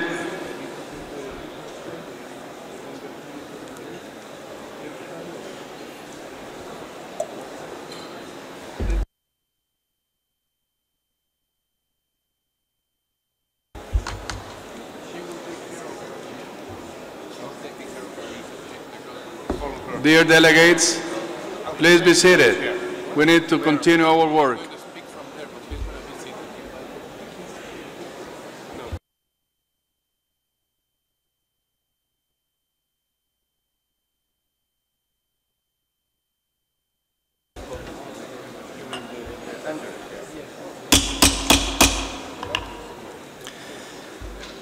Before we start our national statements, and I yield the floor to our next speaker, I wish to inform all delegations that a small number of member states have approached me in the past 2 days with specific concerns related to paragraph 8J of the Ministerial Declaration.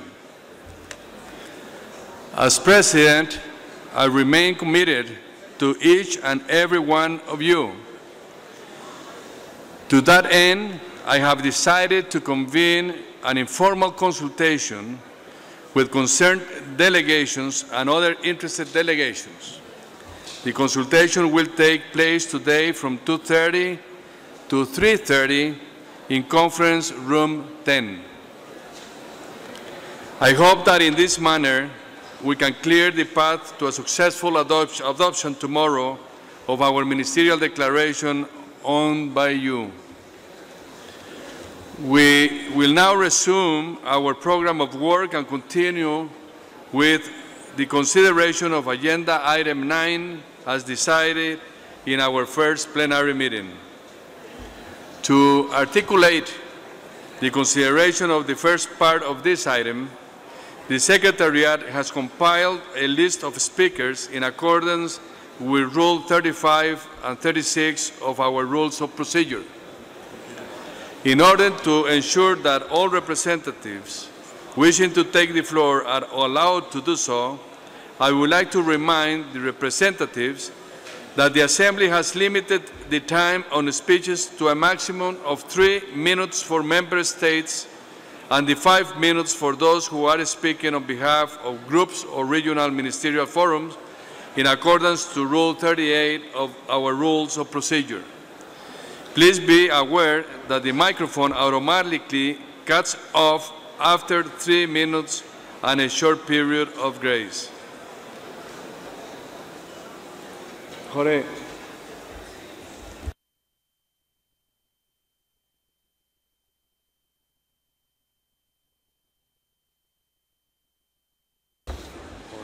It is my honor to invite to the lectern Minister, His Excellency Mr. Li Yanji, Minister of Environment of China.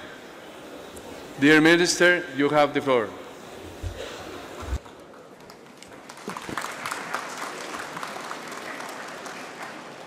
尊敬的主席先生，各位同事、女士们、先生们，很高兴出席第3届联合国环境大会的高级别会议。这次大会的主题呢是迈向无污染的星球，这个主题啊非常有意义，是我们世界各国的共同的美好愿景。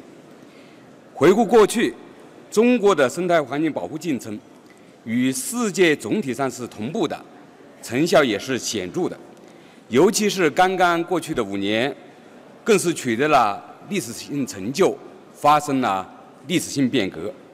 我们出台实施大气、水、土壤3个污染防治行动计划。2016年相比2013年，京津冀、长三角、珠三角这3个重点区域的 PM2.5 的平均浓度分别下降了30%以上。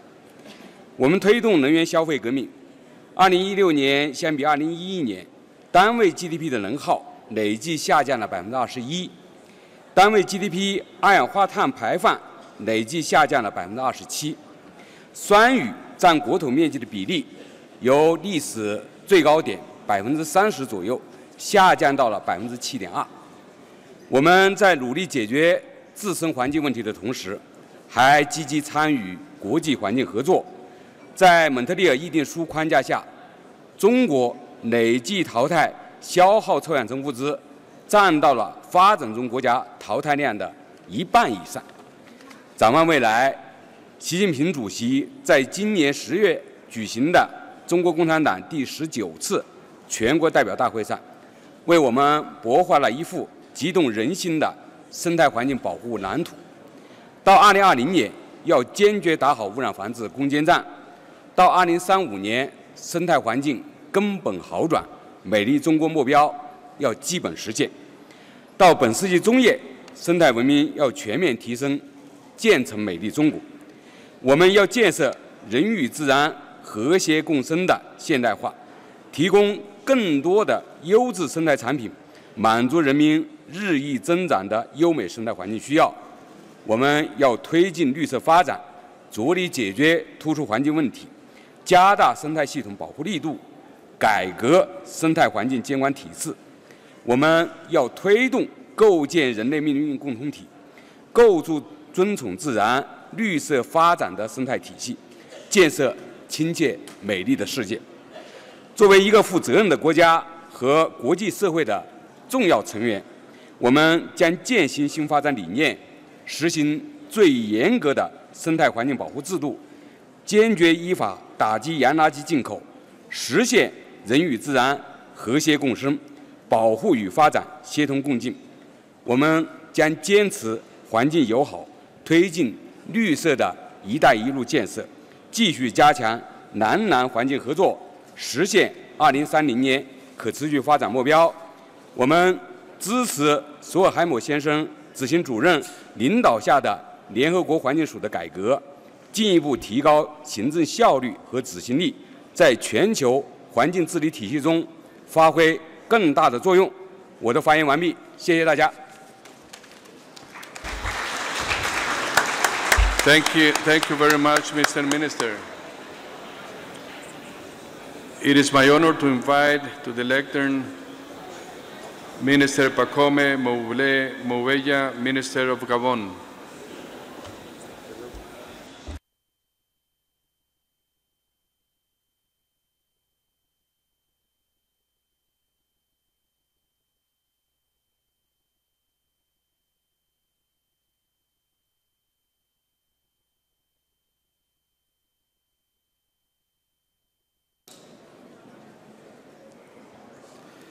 Monsieur le Président, Mesdames et Messieurs les ambassadeurs, distingués participants, Mesdames et Messieurs, ayant pris la parole hier dans le cadre de l'Afrique, je voudrais prendre la parole aujourd'hui au nom de la République gabonaise que je représente ici. C'est en effet un grand honneur pour moi de prendre la parole devant cette auguste assemblée afin de réaffirmer la nécessité de concilier les impératifs de développement et la préservation de l'environnement à travers le thème qui a été donc retenu pour cette 3e session de l'Assemblée des Nations Unies pour l'environnement, à savoir « Vers une planète sans pollution ». Monsieur le Président, Mesdames et Messieurs, qu'il me soit permis, à l'entame de mon propos, pour le compte de ma délégation, d'adresser mes plus vifs et chaleureux remerciements au peuple frère du Kenya ainsi qu'à son gouvernement pour l'accueil et l'hospitalité dont il a fait preuve à notre endroit depuis notre arrivée.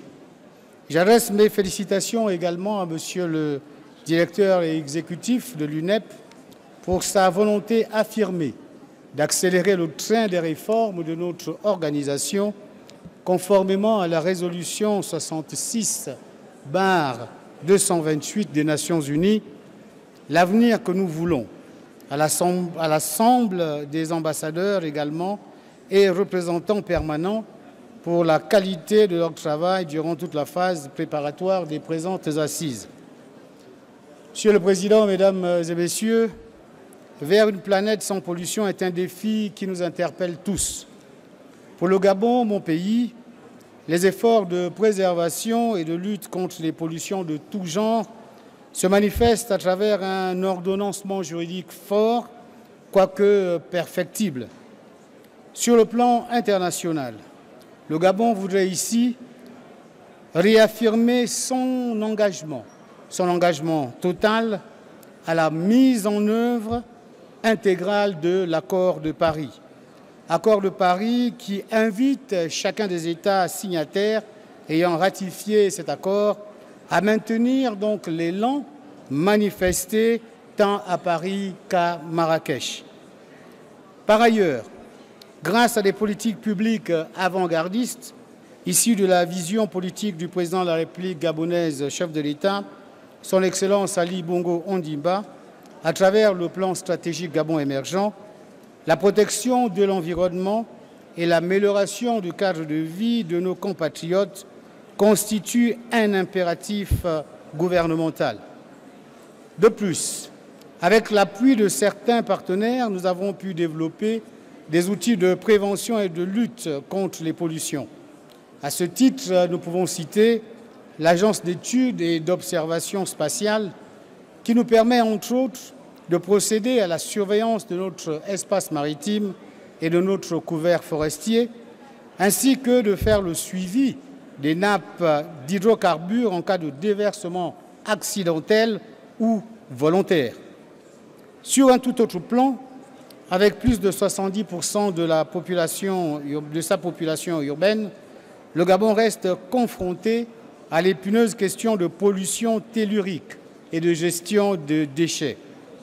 Toutefois, tenant compte des opportunités liées à l'économie circulaire, le Gabon s'est engagé à faire du déchet la matière première de son économie de demain, en même temps qu'un moyen de lutte contre la pauvreté. Mesdames et messieurs, Monsieur le Président, face à ce défi planétaire que nous nous sommes lancés, la solidarité recommande que soit abordée enfin et sans délai la question des mécanismes de soutien aux pays qui en ont le plus besoin pour ainsi faire face aux méfaits de la pollution. Je vous remercie pour votre attention. Thank you very much, Minister. Our next speaker is His Excellency Minister Siim Kiisler from Estonia. Distinguished Minister, you have the floor.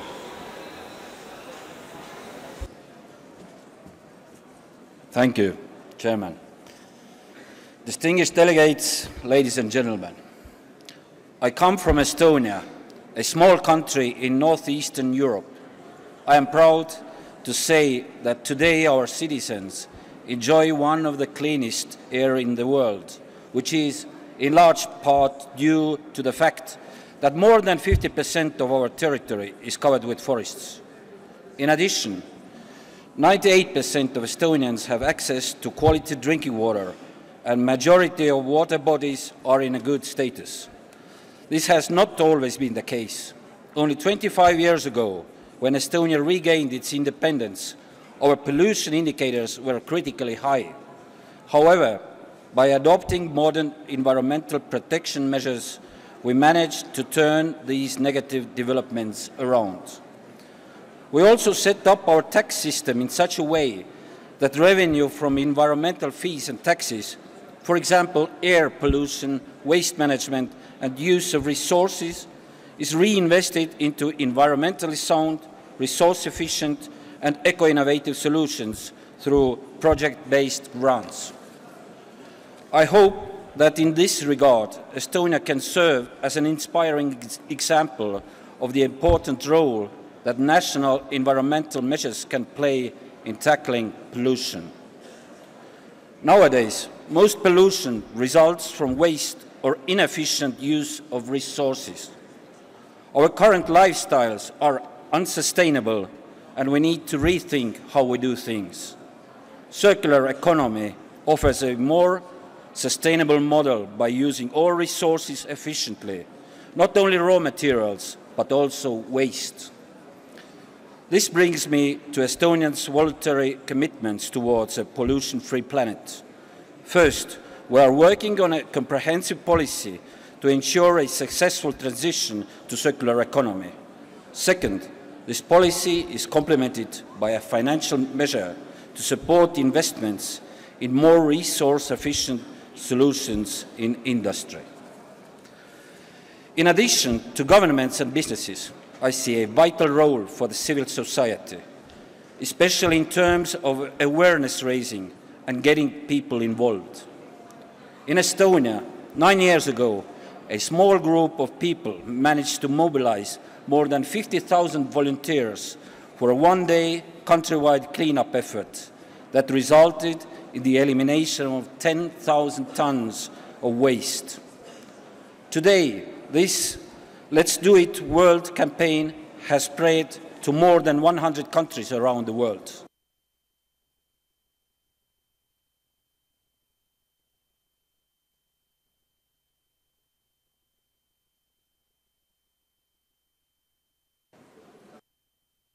Yes, thank you. In 2018, on September 15th, people from 150 countries will take part in the World Cleanup Day. This event is expected to be the largest global grassroots environmental operation the world has ever seen. I encourage everyone to join us in this unique undertaking, and I call on all governments to support these efforts on the national level. Finally, I would like to thank the President for his inclusive and dedicated work in building towards consensus on the ministerial declaration. We remain confident that the decisions taken here will enable us to make significant strides towards a pollution-free planet. Thank you very much. Thank you very much, Mr. Minister. Remind them to stay within the time. I would like to remind all speakers to stay in time limits of 3 minutes. And please to ask all participants to sit and to allow our regular atmosphere for further statements. I thank you. Now it's my honor to invite distinguished Minister, His Excellency Nicolas Hulot from France. Minister, you have the floor. Merci, Monsieur le Président, Mesdames, Messieurs les chefs d'État et de gouvernement, Mesdames, Messieurs les ministres, Monsieur le directeur exécutif du Programme des Nations Unies de l'environnement, chers amis. Rapidement, pour essayer de ne pas déborder, permettez-moi de partager devant vous une forme de fierté devant cette Assemblée qui témoigne enfin de l'importance prise par les questions de protection de l'environnement pour la communauté internationale. C'est important de rappeler que cette Assemblée, c'est d'abord un lieu de construction de la paix, car chacun le sait, les pressions sur les ressources, la dégradation de l'environnement, le changement climatique, l'effondrement des écosystèmes aggravent des désordres de la mondialisation qui menacent et affectent déjà les grands équilibres politiques. Un monde sans pollution, c'est d'abord un monde sans énergie fossile. Nous devons affronter la réalité en face et assumer que le monde des énergies fossiles est le monde du passé et n'est pas le monde du futur.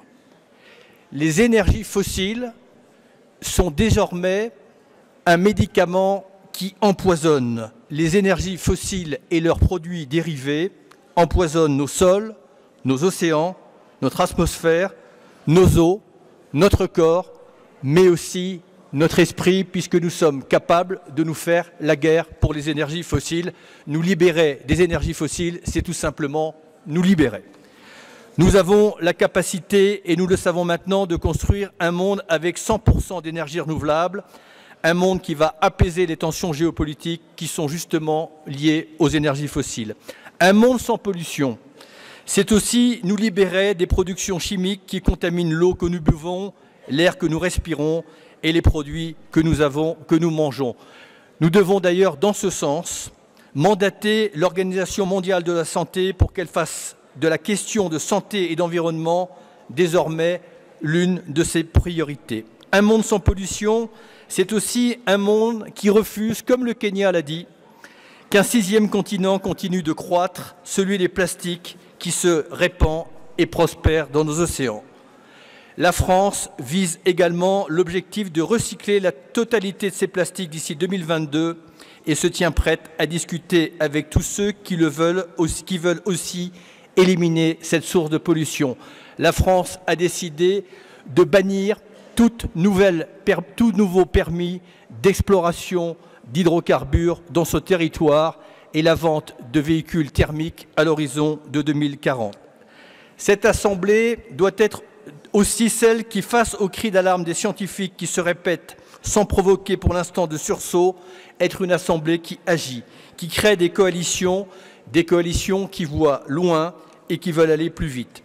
Pour consacrer cette réponse que nous devons à la crise climatique, pour faire face à la 6e extinction massive de la biodiversité, la France porte, une fois encore, l'idée d'élaborer un pacte mondial pour l'environnement. Vous le savez, le projet a été lancé le 19 septembre dernier lors de l'Assemblée générale des Nations unies avec bon nombre de vos chefs d'État et de gouvernement. En consacrant une nouvelle génération des droits de l'homme dans un texte, ce projet de pacte devrait former un bouclier juridique qui permettra de faire progresser durablement le droit de chacun de vivre dans un environnement sain, et cela constituera une avancée majeure pour le droit international de l'environnement. Pour terminer, face à l'urgence environnementale et aux défis de civilisation auxquels nous faisons face, nous souhaitons donc que les négociations puissent débuter formellement dès que possible pour adopter un pacte.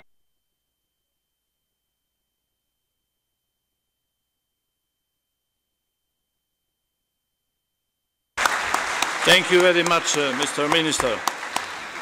Now it's my honor to invite Her Excellency Graciela Leocadia Gavrilescu, Minister from Romania. Madam Minister, you have the floor. Mr. President, Excellencies, ladies and gentlemen, I have the honor to address to you at a very special moment for us, UNEA-3, here in Nairobi, under the slogan, "Towards a pollution-free planet." We come together to strengthen our political commitment for beating pollution, to undertake early and concrete action in order to protect human health and the environment from the severe impact of the pollution. Since our first meeting of UNEA, sustainable development boosts in the international agenda, claiming from strong institutions, achieving the universally and flourish in one of these most important international commitments after the UN Charter, the 2030 Agenda. As a member of the European Union, Romania points out the need to define solutions in relation to the pollution issues covered by SDGs, such as air, water and soil pollution, management of chemicals and waste, in order to reduce waste effective on human health and on natural life support system. We welcome UNEP initiative to call for the voluntary commitment from governments, civil society and private sector to take action towards preventing and reducing pollution. We also have to engage municipalities in programs to prevent and reduce pollution in cities and to promote eco-innovation and good governance. As leaders of environment, we should advise to process of the strengthening in institution of the global environment governance. We strongly believe that UNEA-3 is crucial. We need to be innovative, open to all citizens and oriented into action. UNEA's input to the Aegis LPF should demonstrate how addressing environment issues in an effective manner contributed to poverty eradication, sustainable economic growth, and social dimensions. I strongly believe that a significant role in our action to ensure transparency involving all major groups, private sector, civil society, NGOs, academy, parliaments, and governments. Thank you. Thank you very much, Madam Minister. Now, I have pleasure to invite Her Excellency, Madam Elizabeth Taylor from Colombia. Madam Ambassador, you have the floor. Thank you so much, President. Excelentísimos y honorables ministros, sus excelencias, jefes de delegación, delegados, señoras y señores. Quiero iniciar agradeciendo al Gobierno de la República de Kenia por hospedar esta tercera Asamblea de Naciones Unidas para el Medio Ambiente y a su presidencia por su sostenido y dedicado e incansable trabajo en aras de lograr una declaración ministerial que integre las visiones y prioridades de todas las naciones frente a la contaminación, así como al PNUMA por facilitar lo necesario para garantizar el éxito de esta reunión. Conocemos los desafíos que implica la búsqueda de consensos, por lo que reconocemos el invaluable liderazgo que la Presidencia ha demostrado, así como la disposición y compromiso de las distintas delegaciones asistentes a esta importante reunión. Esta asamblea, como máxima autoridad mundial sobre asuntos ambientales, nos convoca para llegar a acuerdos comunes y lograr con la implementación de políticas adecuadas enfrentar la terrible problemática de la contaminación, que pone en peligro nuestro planeta, dado que impacta directa o indirectamente múltiples aspectos de la existencia humana y la estabilidad de los ecosistemas. Hoy más que nunca se hace necesario renovar nuestro compromiso con las generaciones presentes y futuras y con el planeta del cual dependemos. Tomar decisiones y ejecutar acciones que nos permitan avanzar en la implementación de soluciones conjuntas es una tarea que debemos asumir con la mayor responsabilidad. Nuestra condición como uno de los 3 países más megadiversos del mundo y con una gran riqueza cultural y étnica, reafirma nuestro compromiso con un planeta libre de contaminación.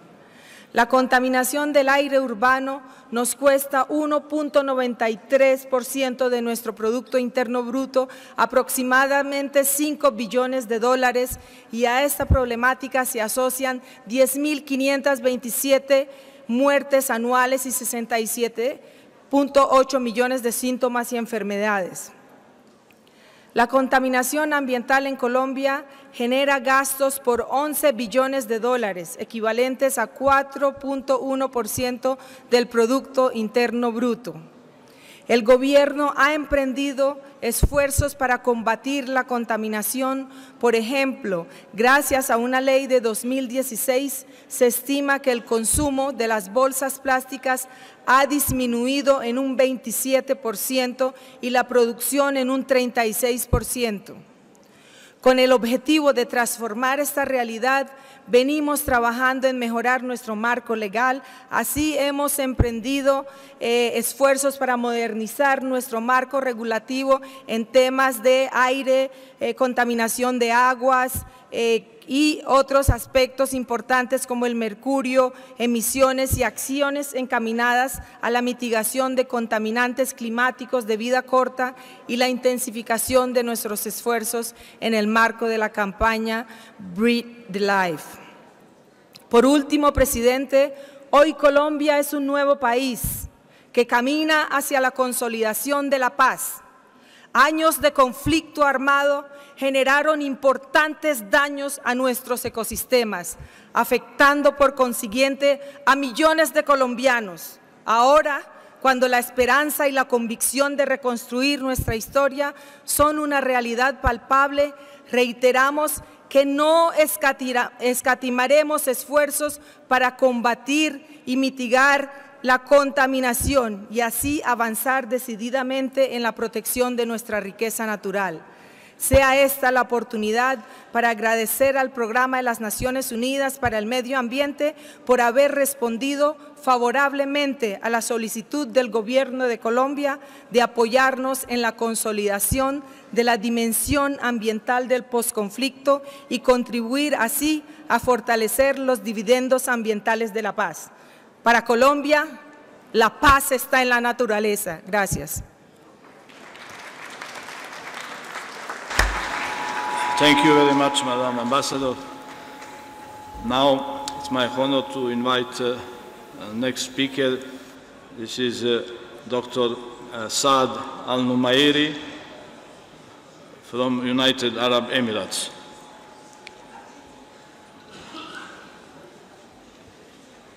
You have the floor, sir. Thank you, sir. بسم الله الرحمن الرحيم. أصحاب المعالي والسعادة، السيدات والسادة، يسرني في البداية أن أنقل لكم تحيات دولة الإمارات العربية المتحدة، وأن نعرب عن تقديرنا العميق للجهود المتواصلة التي تبذلها جمعية الأمم المتحدة للبيئة لتحقيق التنمية المستدامة على الصعيد العالمي.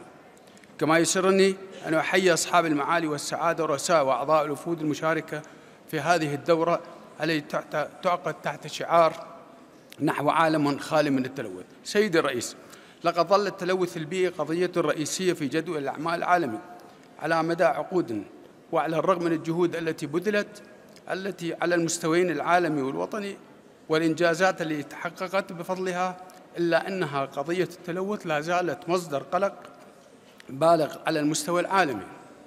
الأمر الذي يؤكد الحاجة إلى ضرورة اتخاذ المزيد من التدابير التدخل المنظم لمنع تلك التأثيرات أو خفضها إلى أدنى حد ممكن.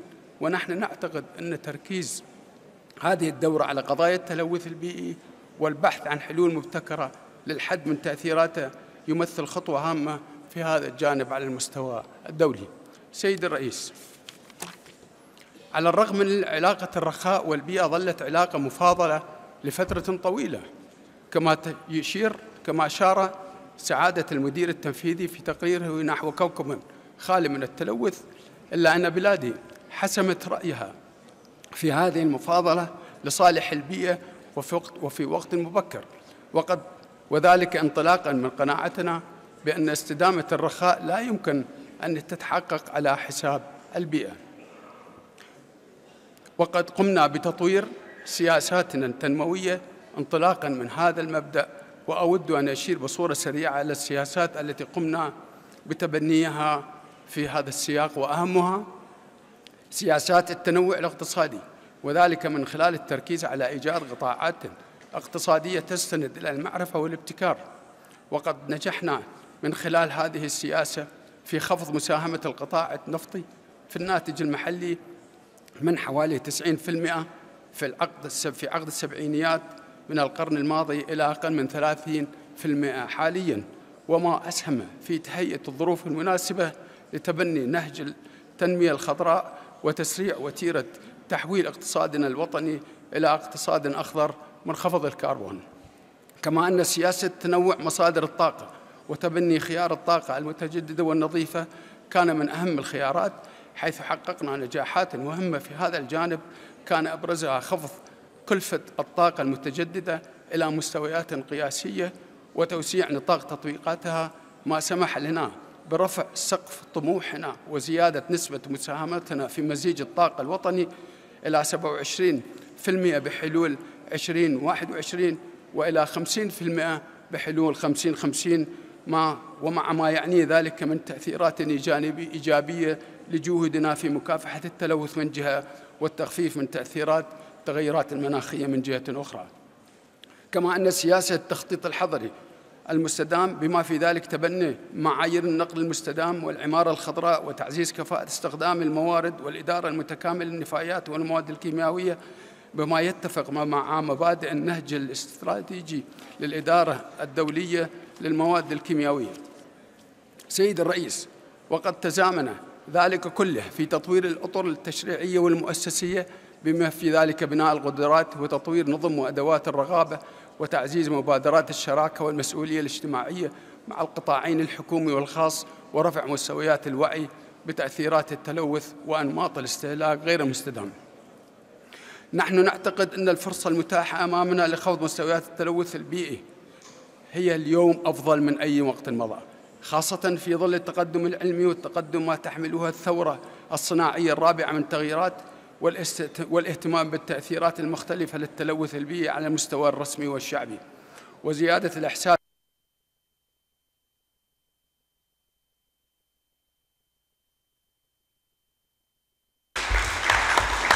Thank you very much, sir. Now, our next speaker is His Excellency Mr. Vladislav Smrz, Deputy Minister from Czech Republic. It's my honor to give you the floor, my friend. You have the floor. Mr. Chair, Excellencies, ladies and gentlemen, it's my pleasure and honor to be able to address you at this important occasion of our global environmental gathering. The theme of this year's United Nations Environmental Assembly, Pollution-Free Planet, is relevant more than ever. Evidence speaks clearly. Our planet is suffering from pollution in all its forms, and we need to take immediate action to prevent more harmful impacts on humans' health. UNEA is very well positioned to make it happen. Let me start with concrete actions on the national level in the Czech Republic. We have invested hundreds of millions euros into measures aimed at decreasing the burden of pollution of environment. Main focus has been the pollution of air coming from transport, energy production, and domestic heating. Looking back at the past 4 years, we have achieved a lot. The boiler subsidy scheme to remove obsolete domestic heating system has been a revolutionary project in tackling this persistent source of pollution. In its first phase, we have helped to exchange 30,000 domestic stoves, with the second phase launch in May this year, focusing at another 35,000. Of course, we are aiming at more structural problems such as pollution from transport. We are using our national fund for environment that is financed by charging levies on pollution to support clean mobility. Interested municipalities and regions will have the chance to use roughly 5 million euros to subsidize conventional vehicles by electric vehicles and cars powered by CNG. Of course, we have been an active player also on a global level. Next to our intensive involvement in the regional and global multilateral agreements and the United Nations environmental programs, as such, in 1994 we started being a contributor to GEF, which is a crucial financing environmental project in developing countries globally. Our role as a reliable donor country has been strengthened by the occasion of the Czech Republic by accession of the Czech Republic to the Development Assistance Committee of the OECD in 2013. Since then, we have worked hard to ensure that the share of ODA in our GDP is rising constantly. Ladies and gentlemen, the Czech Republic has played an active role as a member of the UNEA Bureau for the Eastern Europe Regional Group. We have tried hard. The Czech Republic organized first ministerial regional coordination for UNEA-3 as a part of WHO Environment and Health Conference in Ostrava, Czech Republic this year. In the spirit of cooperation, I'm glad to announce that we have come to a compromise in the chairmanship of UNEA-4 Bureau. Thank you very much. Thank you very much, Excellency, and thank you that you're keeping a time limit. Now it's my honor to invite Honorable Fiame Naomi Matafa, Deputy Prime Minister from Samoa. Madam Excellency, you have the floor. Mr. President, Excellencies, colleagues, Samoa warmly expresses her appreciation for the invitation to continually engage in our collective call for the sustainable management of our environment and natural resources. We congratulate you, Mr. President, and your Bureau for the strategic and forward-looking vision that features the theme for this third session of the UN Environment Assembly, towards a pollution-free planet. The sobering truth is that pollution today is pervasive and persistent as countries enjoy significant economic growth. Unfortunately, short-term gains are accompanied by heavy pollution with significant impacts on human health and ecosystems. The UNEP Pollution Planet-Free report noted that if consumption and production patterns continue as they are, the linear economic model of take, make, dispose will seriously burden an already polluted planet, affecting current and future generations. The 2030 Agenda for Sustainable Development is a global framework to ensure that all human beings can enjoy prosperous and fulfilling lives, that economic, social, and technological progress occurs in harmony with nature. The Samoa Pathway provides the roadmap for small islands development states to implement related SDGs and fulfill aspirations of the 2030 Agenda. In the small islands developing states, pollution sources have been mainly from the combustion of fuels for generating electricity, burning gasoline, diesel, and other fuels for transportation.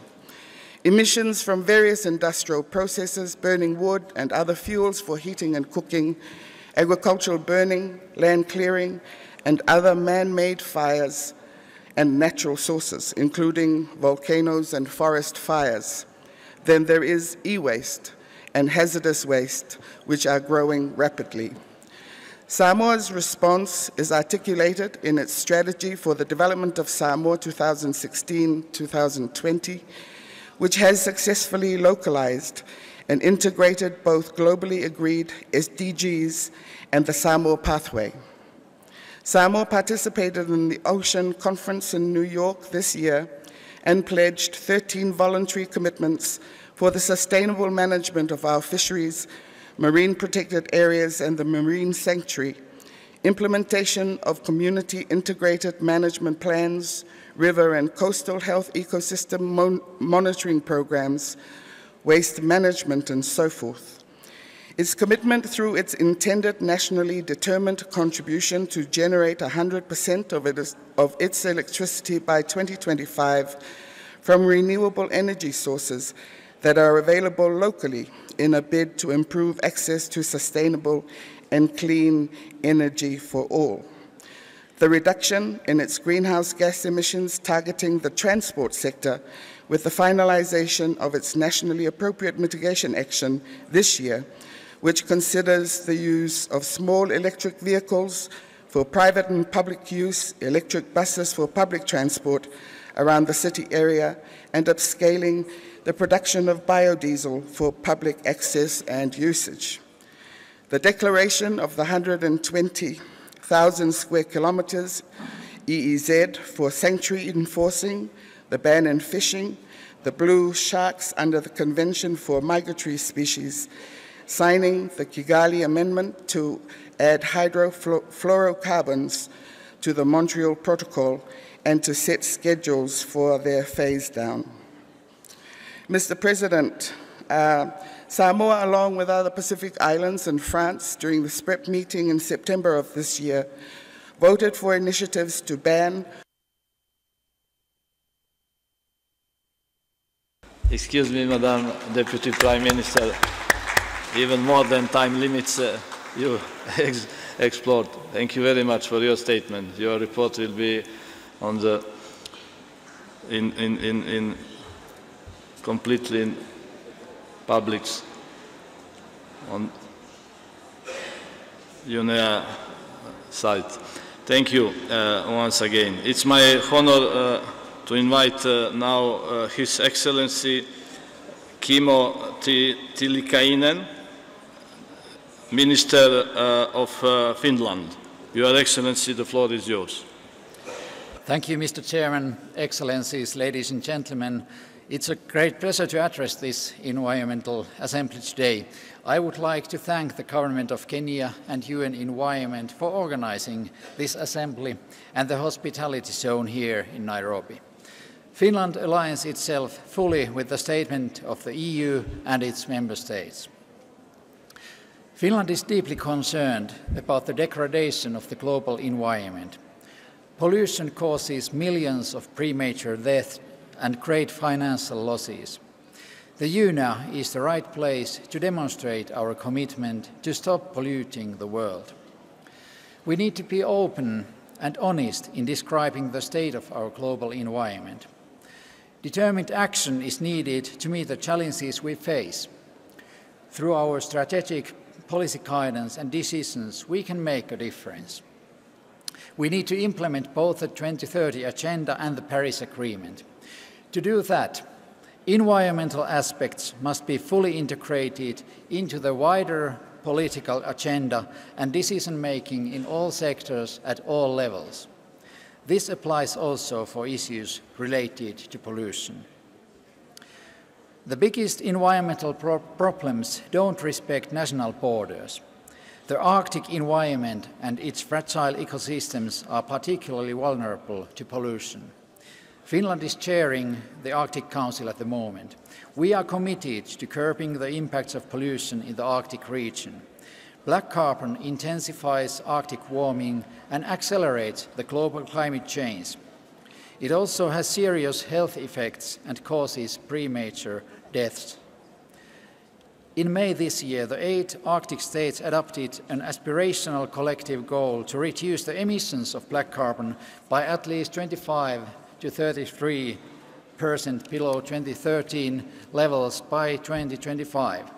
This voluntary commitment to reduce black carbon is the first of its kind. We invite countries all over the world to reduce black carbon emissions. The air we breathe matters. Back to Finland.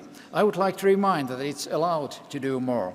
In Finland, we are preparing sectoral green deals with stakeholders representing certain branches of businesses that are willing to do more to reduce pollution. The best part of green deals is the strong commitment of actors that delivers environmental benefits even quicker than a traditional regulation process. Dear colleagues, Finland strongly supports a ministerial declaration as an outcome of the UNEA-3. We highly appreciate the efforts made by the President of UNEA. Minister Gutierrez is finding consensus on the outcome document. We should be proud to adapt and communicate this message to the world. It's our task as ministers of the environment to keep environmental issues firmly on the global political agenda. Thank you, Mr. President. Thank you very much, Mr. Minister, and thank you for your strong support to our final document. Now it's my honor to invite Her Excellency Madame Fatma Zohra Zerouati, Minister from Algeria. Madame, you have the floor. Thank you. السيد الرئيس، السيد المدير التنفيذي لبرنامج الأمم المتحدة للبيئة، أصحاب السعادة، سيداتي سادتي، أغتنم هذه الفرصة لأشكر السلطات الكينية على حفاوة الاستقبال الذي حظينا به، كما أشكر وأهنئ السيد إريك سولهيم المدير التنفيذي لبرنامج الأمم المتحدة من أجل البيئة وأمانته على التنظيم الجيد لهذه الدورة تحت عنوان نحو كوكب خال من التلوث. سيدي الرئيس، أغتنم هذه الفرصة للتطرق بإيجاز للمجهودات التي قامت بها الجزائر فيما يخص محاربة التلوث من أجل بلوغ أهداف التنمية المستدامة. ففي إطار برنامج فخامة الرئيس السيد عبد العزيز بوتفليقة استثمرت الجزائر منذ 15 سنة من خلال مخطط العمل الوطني الأول للبيئة في مجال التنمية المستدامة، والذي خص 1200 مشروع بمبلغ فاق 2 مليار دولار بخفض الآثار السلبية لتدهور البيئة في مختلف الأوساط وتقليص نسبة تكاليف الأضرار والاختلالات بما يعادل 30%. وقد كللت هذه الجهود في دسترة الحق في البيئة في مارس 2016. سيد الرئيس، قامت الجزائر بتنفيذ القرار المتعلق بالنفايات البلاستيكية البحرية والجسيمات البلاستيكية، حيث تم إطلاق أكثر من 20 عملية تنظيف لقاع البحر بالتعاون الوطيد مع المجتمع المدني. ولمواجهة المشاكل المتعلقة بالحوادث البترولية في البحر وتسرب المواد الملوثة أو الخطيرة، وضعت الجزائر نظام يسمى البحر، وهو تصغير لكلمة تلوث البحر، بهدف يهدف طبعا إلى تنظيم وسائل المكافحة، إعلام وتحسيس المواطنين، وكذلك تحديد كيفيات التنسيق القطاعي المشترك وإعداد المخطط الوطني للتدخل. سيد الرئيس، إن هذه الدورة تمثل فرصة لتبني اتفاق حول طريقة تجنيد الموارد الجديدة والإضافية الضرورية لتنفيذ برامج العمل الخاصة ببرنامج الأمم المتحدة للبيئة فيما يتعلق بمكافحة كل أشكال التلوث. تؤكد الجزائر من جديد على ضرورة تنفيذ توصيات قمة ريو زايد 20، كما تشدد على الدور الهام الذي يلعبه العمل متعدد الأطراف وبشكل خاص التعاون جنوب-جنوب من أجل عكس اتجاه التدهور البيئي، وتعتبر أنه من الضروري التقدم تدريجيا نحو ترقية الطاقات المتجددة وإعداد مؤشرات الاقتصاد الأخضر التي ستسمح لكل دولة بتنفيذ السياسات الملائمة حسب معيارها، أولوياتها وقدراتها الوطنية. وتأكدا منا أن العمل لفائدة خفض مختلف أشكال التلوث يعود بالنفع على الصحة ورفاهية البشر، تدعو الجزائر الجزائر للتحالف الاستراتيجي بين مجال الصحة والبيئة كأساس لمخطط عمل تشاوري. سيدي الرئيس، لا يمكن تجسيد التنمية المستدامة مهما كانت طموحة وتحقيق أهدافها الأساسية إلا من خلال التجنيد الفعلي والتضامن الفعال للمجتمع الدولي. وبالمناسبة نعرب عن أملنا في الاحترام التام للالتزامات المتخذة على المستوى الدولي فيما يخص التمويل، تحويل التكنولوجيات وتعزيز القدرات لصالح الدول السائرة في طريق النمو من أجل مستقبل مستدام نريده جميعا لأجيالنا القادمة. شكرا لكم على كرم الإصغاء. Thank you very much, Madam Minister. Now it's my honor to invite Her Excellency, Madame Joke Houweliga, Minister from Belgium. Madam Minister, the floor is yours. Belgium aligns itself with the statement delivered by the EU. We are at the crossroad. Rapid developments and technological innovations create opportunities for greater well-being. But this evolution comes to a cost, to people as well as our planet. The natural base on which our development depends is getting overused and polluted. My country, Belgium, is no exception. Therefore, we seek for ways to balance social and economic development with environmental protection. Pollution is the right focus of this UN Environment Assembly. Pollution affects us all. Just one example.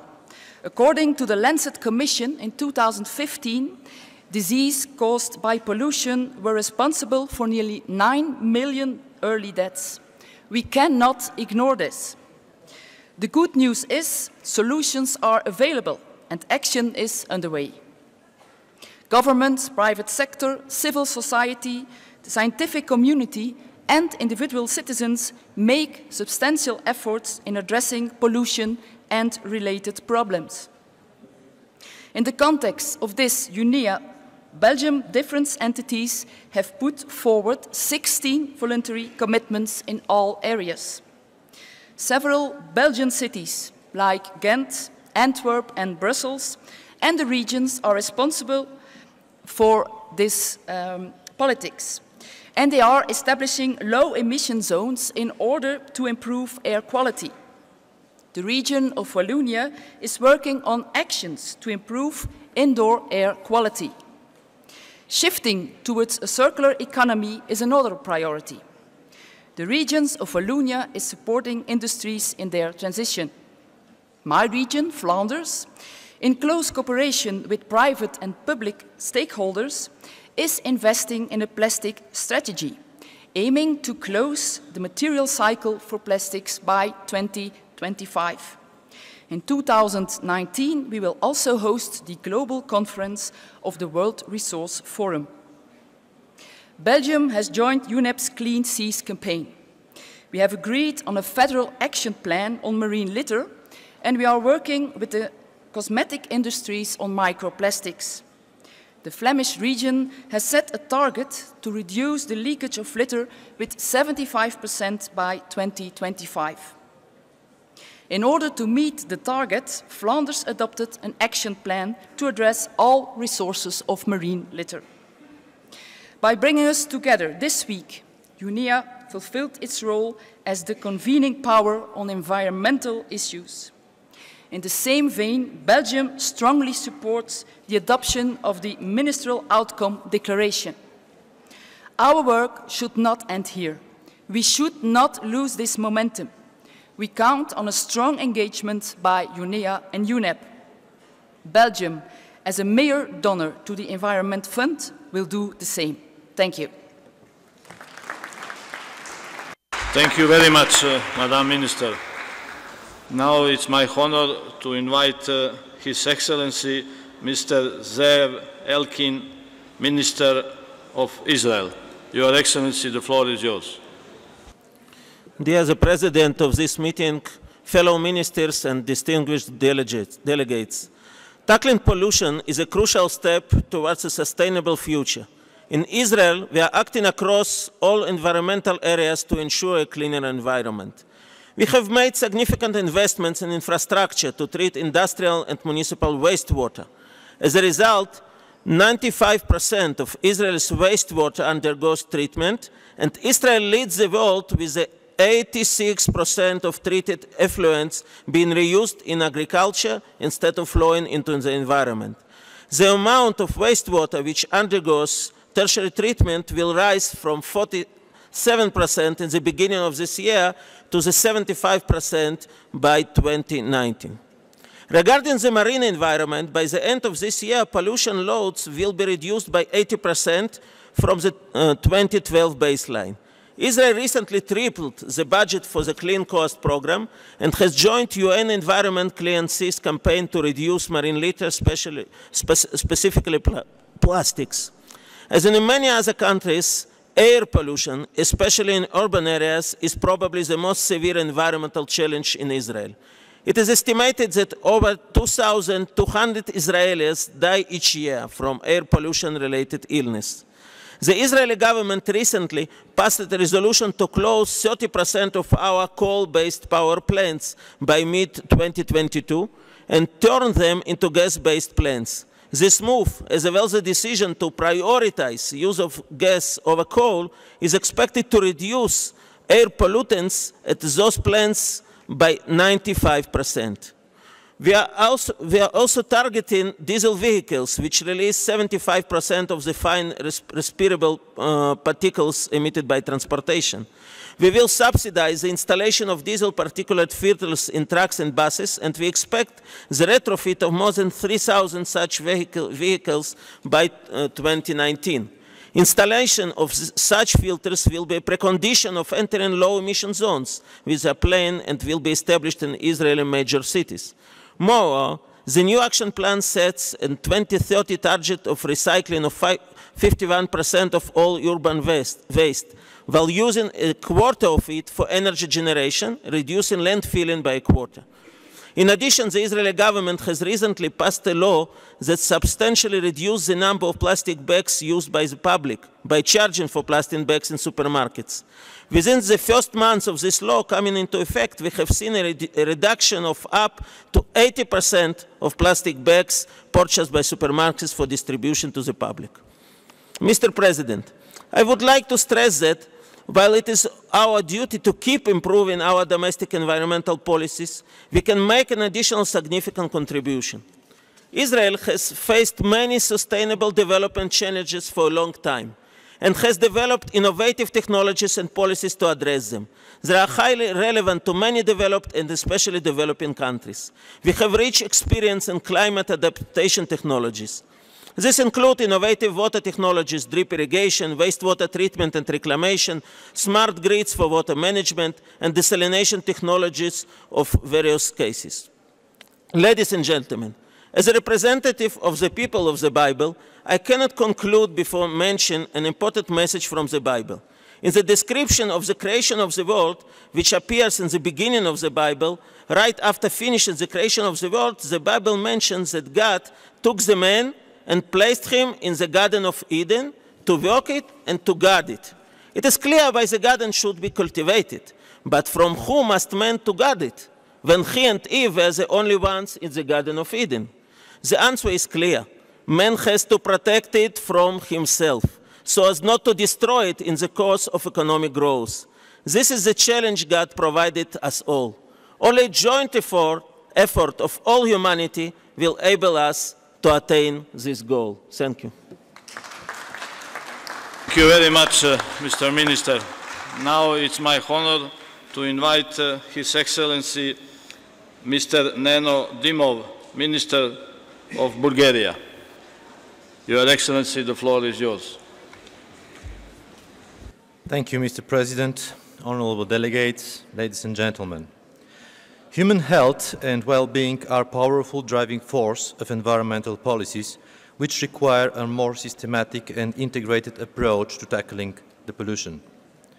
Air pollution is a serious environmental and social problem, and the effect and effective actions for its reduction and prevention require profound changes in policies, lifestyle, and mindsets. Air pollution is the major environmental priority of the government of Bulgaria, and we commit to update the national policies in the field in order to achieve better air quality, especially with regards to particle matters.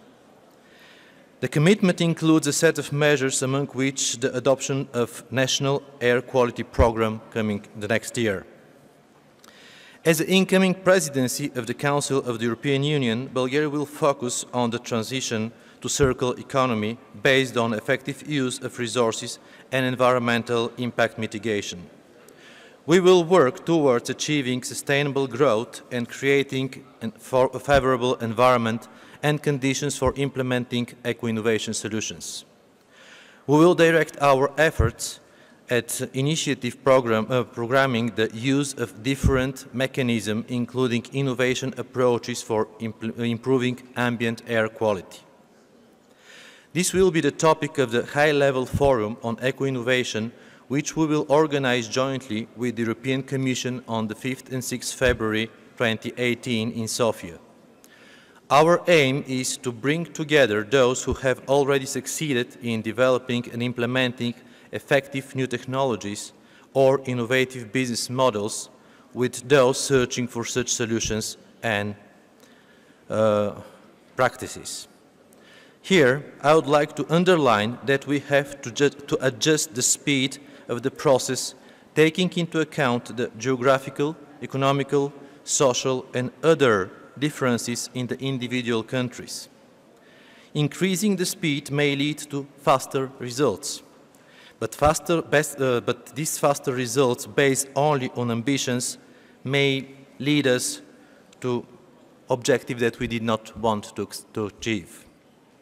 In conclusion, I would like to point out that the guarantee of success in beating pollution is that we all work together in searching of effective and mainly result-oriented solutions. Bulgaria will focus and commit to obtain these results. Thank you very much. Thank you very much, Mr. Minister. Now it's my honor to invite next speaker. This is His Excellency Mr. Masagos Zulkifli, Minister of Singapore. Your Excellency, the floor is yours. President, Excellencies, and distinguished delegates, I will deliver my country's national statement followed by the readout as the chair of the second UNEA Forum of Environment Ministers and Authorities of Asia Pacific. This year is 40th anniversary of the cleanup of the Singapore River, a Herculean endeavor that aptly reflects Singapore's approach to sustainable development. In the 70s, the Singapore River was terribly polluted. I'm wearing a tie that shows bumboats plying in the Singapore River. It's beautiful, but it was not like that in the 70s. In the 70s, the Singapore River was terribly polluted, murky and smelly and open sewer. To meet burgeoning water needs, we worked hard for 10 years to clean up the Singapore River and its surrounding catchments. Today, the Singapore River has been radically transformed. Clean and beautiful, a place for recreation, and a source for drinking water. Tourists now take tours of the river on electric-powered boats.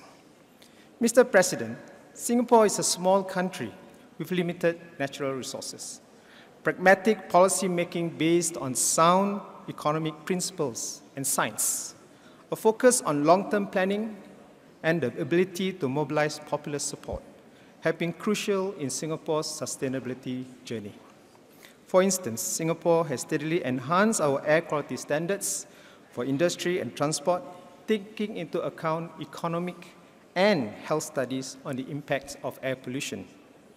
In this evidence, we crafted policies to justify incentives to encourage the early replacement of older and more pollutive diesel commercial vehicles with new models that meet Euro 6 standards.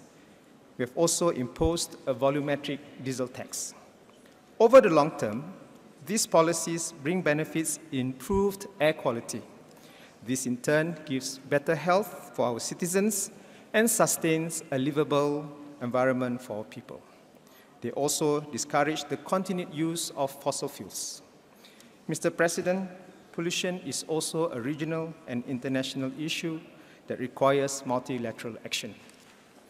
As countries work together to address environmental problems, we similarly need to apply the principles of sound policy making, long-term thinking, and mobilizing broad support. Let's take air pollution.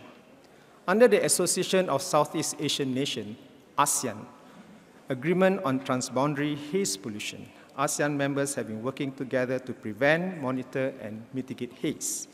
All ASEAN members have ratified the agreement.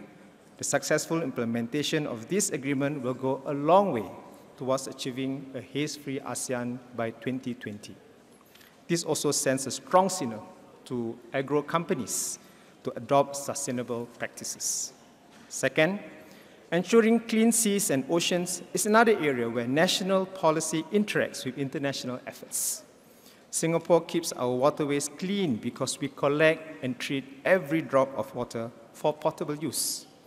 We have also rolled out initiatives on ocean and green shipping, some of which go beyond the standards set by the IMO. Third, we ensure that our solid waste is well managed within our shores and not dumped into the sea. We have done this well, but we do not stand still because we strive to become a zero-waste nation. Technology will play a big role, and we will invest in R&D to achieve this. We'll also involve our citizens and industries to play their part to reduce waste in the first place and separate waste properly to maximize resource extraction. Ultimately, very little should go to the landfill and nothing into the sea. Mr. President, I echo Eric's view that climate change is closely interlinked with pollution. Our anti-pollution policies should aim to reduce greenhouse gas emissions too, achieve them together.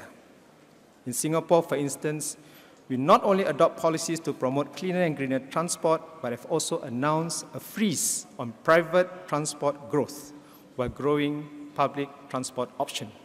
Singapore will also be introducing a carbon tax in 2019 to send an economy-wide price to signal to encourage emissions reduction and the adoption of low-carbon technologies.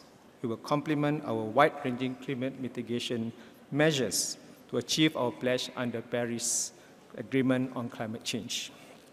Ultimately, government action alone is not enough. Change comes from each citizen, and that is why Singapore is designating 2018 as the year of climate action, when we rally the whole nation to come together to do our part for the environment and our climate. Hence, I'm glad to see many more ground-up initiatives in Singapore to promote sustainability and fight climate change. Civil society groups such as Singapore Youth for Climate Action, #Lepak in Singapore, PM Haze, Plastic Light, Zero Waste SG, WWF Singapore, Forum for the Future, and Save That Pen are encouraging Singaporeans to lead lifestyles that are sustainable. Such ground-up efforts are bearing fruit as companies are responding to consumer demand. For example, by getting their products certified for sustainability. Businesses in Singapore, such as the Singtel Group, Siloso Beach Resort, City Development Limited, and Swire Pacific Offshore, are also joining the fight against climate change and pollution. These efforts by our civil society groups and companies are highlighted in the voluntary commitments that they have submitted. Mr. President, let me end by returning to the story of the Singapore River. The restoration of the Singapore River is testament that with vision, determination, and unity, we, the human race, can take concrete steps towards a pollution-free planet. Singapore stands ready to contribute. Thank you.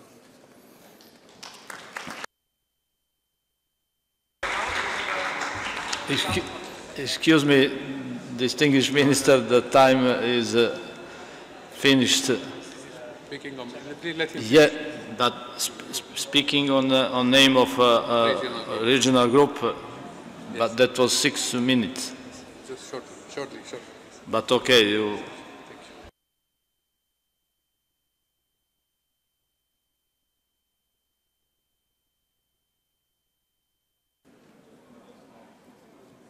Now you have. Let me now deliver the readout of the second UN Environment Forum for Ministers and Environment Authorities of Asia Pacific. Pleased to inform that second Forum of Ministers and Environment Authorities of Asia Pacific was held successfully from 5th to 8th September in Bangkok, Thailand. The Ministerial Forum was co-convened the United Nations ESCAP. The theme of the Ministerial Forum was towards a resource-efficient and pollution-free Asia Pacific. The Ministerial Forum also discussed issues related to the third session of the UN Assembly, including the draft resolutions and draft ministerial declaration. The forum was attended by 33 out of 41 countries served by the UNEP Regional Office for Asia and Pacific, more than 310 participants, including 23 ministers, along with other senior officials of the government, intergovernmental organizations, UN organizations, and representatives of civil society attended the forum. I thank all of them for providing input to the third session of the UN Environment Assembly. Mr. President, the Ministerial Forum noted the positive progress on regional implementation of the resolutions and decisions of the first session and second session of the UNEA. The forum also identified priority issues that can feed into third session of the UNEA and its preparatory processes and other relevant forums. These include: 1, responding to environmental health risks associated with pollution; 2, protecting natural capital and ecosystem integrity, including wildlife, biodiversity, and oceans; 3, decoupling resource use from economic growth; 4, strengthening environmental cooperation; 5, strengthening environmental governance and institution; and 6, strengthening scientific basis for policy-making and knowledge sharing. Mr. President, the forum also provided input to the draft Executive Director's report on the pollution-free planet, the draft resolutions, and the draft ministerial declaration for UNEA-3. Examples of the regional input of the draft ministerial declaration were: 1, reflecting the environment and developmental principles adopted in the Rio Declaration, including language on common but differentiated responsibilities, technology transfers, and provision of adequate financial assistance. 2, was some expressed preference for a chair summary there was consensus for collective commitment by member states in reducing pollution. 3, given that pollution knows no boundary, intergovernmental cooperation at all levels is needed. 4, the need to highlight awareness raising, knowledge sharing, and consultations with relevant groups to combat pollution. 5, the need to support the reusing, recycling, and sound management of chemicals and waste. And lastly, the forum endorsed UN Environment Assembly's important role as a platform for harmonizing and coordinating global action on pollution. Mr. President, I'm pleased to conclude that the second Forum of Ministers and Environmental Authorities of Asia Pacific provided an opportunity to build Excellency, Asia Pacific please can you conclude? Thank you. Thank you very much, Mr. Minister. Now it's my honor to invite Her Excellency Dr. Mary Goretti Kitutu Kimono, Minister of Uganda, of Environment of Uganda. Madam Excellency, the floor is yours. Mr. President, Your Excellencies, distinguished delegates, ladies and gentlemen. Mr. President, let me begin by expressing my sincere gratitude for the hospitality extended to me and my delegation by the government and the people of Kenya. I commend the Secretariat of the United Nations Environment Programme and the government of Kenya for the excellent arrangements. I also commend you for steering the discussions in an open, transparent, and highly inclusive manner. Mr. President, Uganda has been named in the list of 21 countries worst affected by indoor air pollution. Exposure to indoor air pollution from solid fuels has been linked to many diseases, in particular pneumonia among children and chronic respiratory diseases among adults. About 80% of Uganda's population uses paraffin lamps and candles for lighting. Most rural homes use firewood for cooking, producing a lot of smoke and ash, which is harmful to health. Equally, burning of paraffin produces soot, which is a pollutant. We are concerned that some building materials, such as paint and varnish, contain lead, a chemical that is dangerous. Sprays, insecticides, and perfumes contain heavy metals that are also poisonous to the body. One of the other issues has to do with the community engaging in bush burning, which leads to air pollution. In order to address these issues, the government of Uganda has taken concrete steps, which include the following. An e-waste policy was adopted and regulations developed. We are establishing e-waste collection centers as part of the bigger plan to establish e-waste management parks. Uganda has now adopted a green growth development strategy, which among others promotes green businesses, pollution mitigation, green jobs, youth and women skilling, and enterprise development. We are also revising the National Environment Act to strengthen the regulatory framework to stem the adverse effects of pollution from e-waste and polyethylene materials.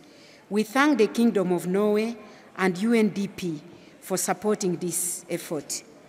Mr. President, Uganda therefore welcomes initiatives being deliberated at this Assembly and would like to urge the UN Environment Assembly to walk the talk and refocus attention and energy to mobilize adequate financial resources, change people's minds so that they can see the opportunities available to them in the pollution mitigation.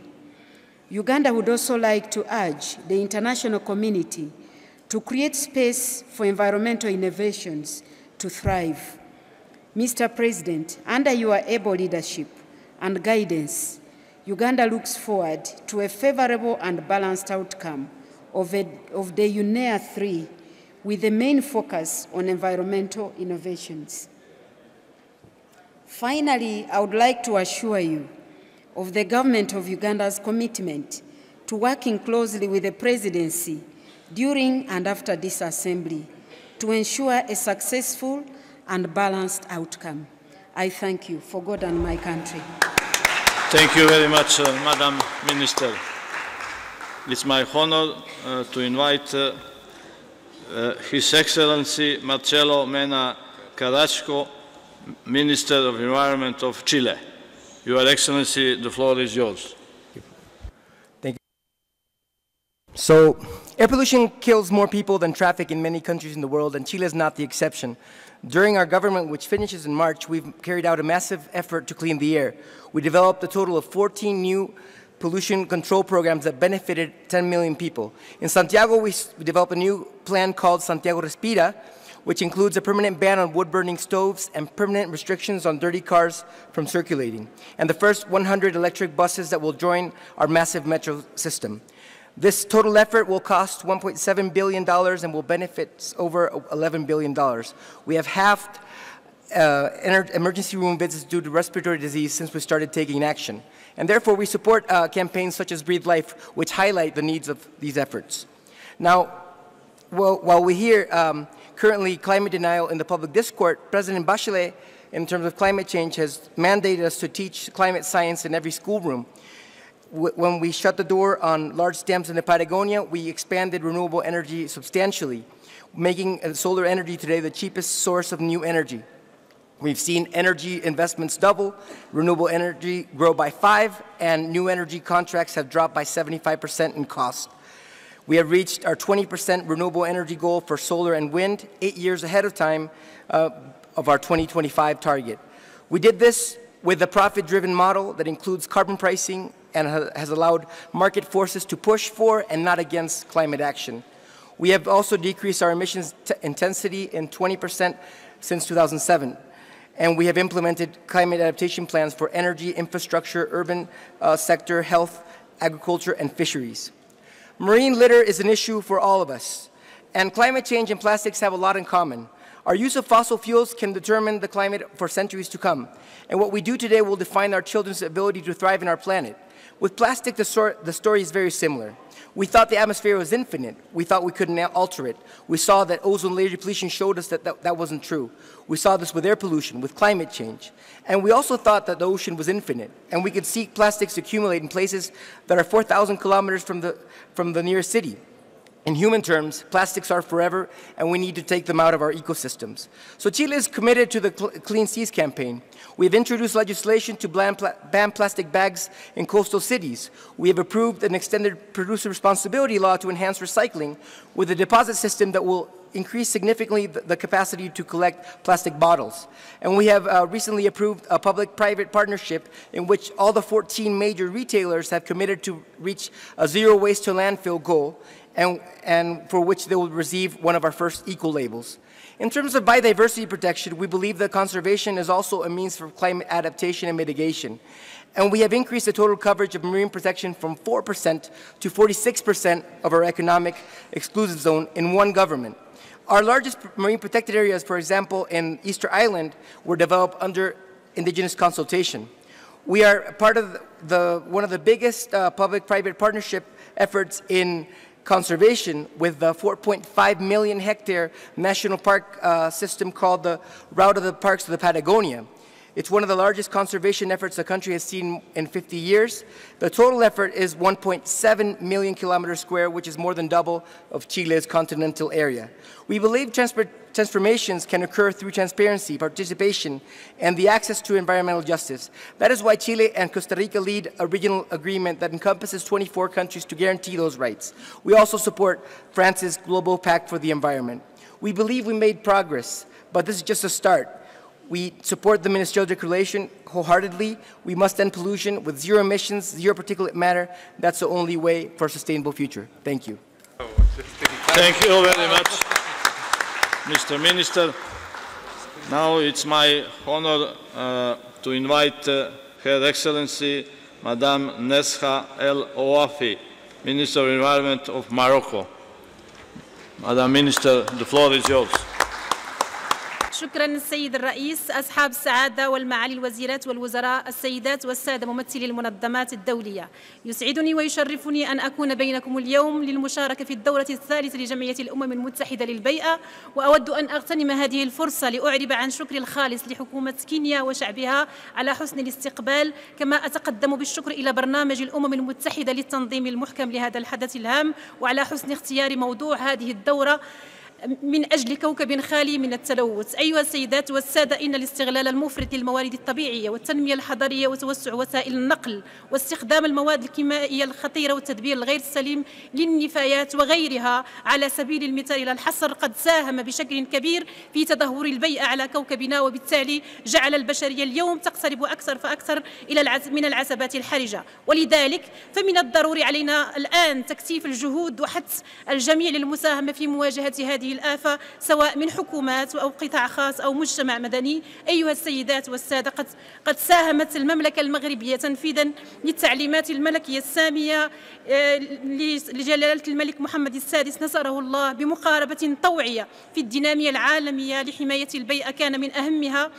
تنظيم الدورة 22 لمؤتمر المناخ بمراكش. وقد تجسد هذا الالتزام من خلال الانضمام إلى مختلف الاتفاقيات العالمية والإقليمية المتعلقة بالبيئة والمناخ. ولقد تميز المغرب بشكل خاص في العقد الأخير بوضع أسس صلبة تخول الانتقال إلى الاقتصاد الأخضر والاستدامة. بالإضافة إلى ذلك فقد تم تكريس الحق في البيئة دستوريا واعتماد الاستراتيجية الوطنية للتنمية من طرف الحكومة والشروع في تنفيذها في منتصف سنة 2017، وتحقيق رامية تحقيق الأهداف الاقتصادية والاجتماعية والبيئية والتعليمي والثقافي على جميع المستويات بطريقة متوازنة ومندمجة، وهو ما يشكل اليوم تجسيدا حقيقيا لإدماج التنمية المستدامة في السياسة الحكومية المغربية. وتهدف هذه الاستراتيجية الانتقال ببلدنا إلى اقتصاد أخضر مندمج بحلول 2030. وفي هذا السياق فإن المغرب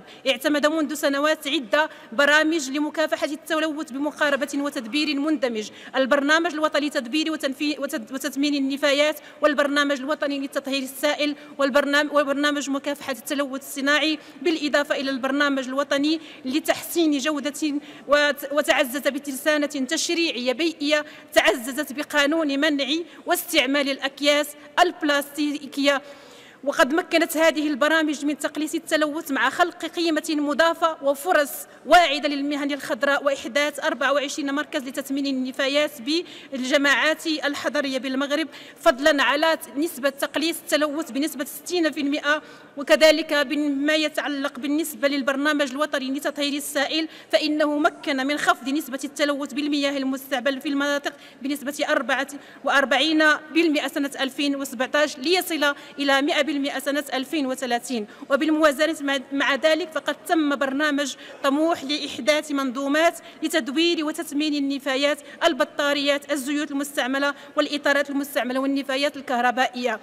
كما يولي المغرب أيها السادة والسيدات أيضا اهتماما كبيرا خاصا للتدبير البيئي السليم للمواد الكيميائية، وبذلك بتوفره على محطة لمعالجة المحولات الكهربائية الملوثة وهي الأولى على الصعيد الإفريقي. ومن جهة أخرى فقد قام المغرب بوضع سياسة طوعية للحد من آثار التغيرات المناخية بتوفره على سياسة وطنية كنموذج جهوي في السياسة الوطنية للنجاعة الطاقية. وقد تمت مصاحبة تنزيل هذه البرامج باعتماد ترسانة قانونية وآلية رقابية تكمن في الشرطة البيئية موزعة على جميع تراب المملكة، بالإضافة إلى مجموعة من التدابير الضريبية والتحفيزية من خلال إدخال نظام ضريبة إيكولوجي على البلاستيك في المجال البيئي، وصندوق وطني للبيئة، وصندوق وطني للتلوث الصناعي. أيها السيدات والسادة، على الرغم من الجهود المبذولة لا تزال قضايا حماية البيئة والتنمية المستدامة تشكل تحديا كبيرا يستلزم الأخذ بعين الاعتبار القدرات.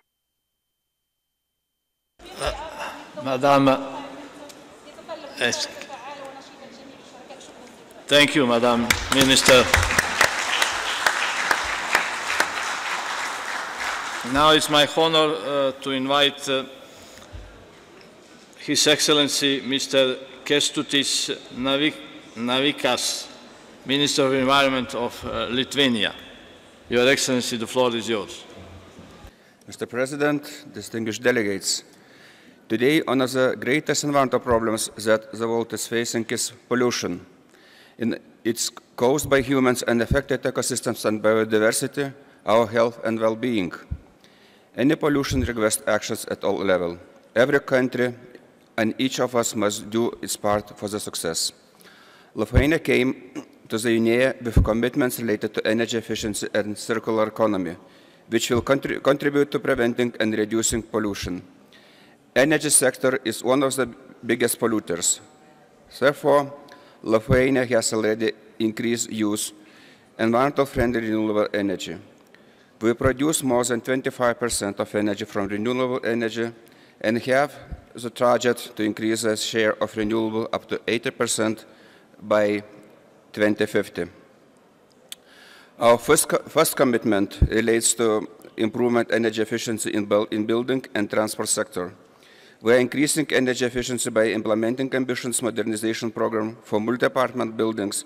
Our plan is to modernize at least 4,000 multi-apartment buildings that will allow reducing at least 20% of heat consumption and 230,000 tons of CO2 by 2020. As regards transport sector, we will improve energy efficiency in transport by decreasing the use of private cars, promoting the use of alternative energy sources, providing alternative public transport, and implementing urban sustainable mobility plans.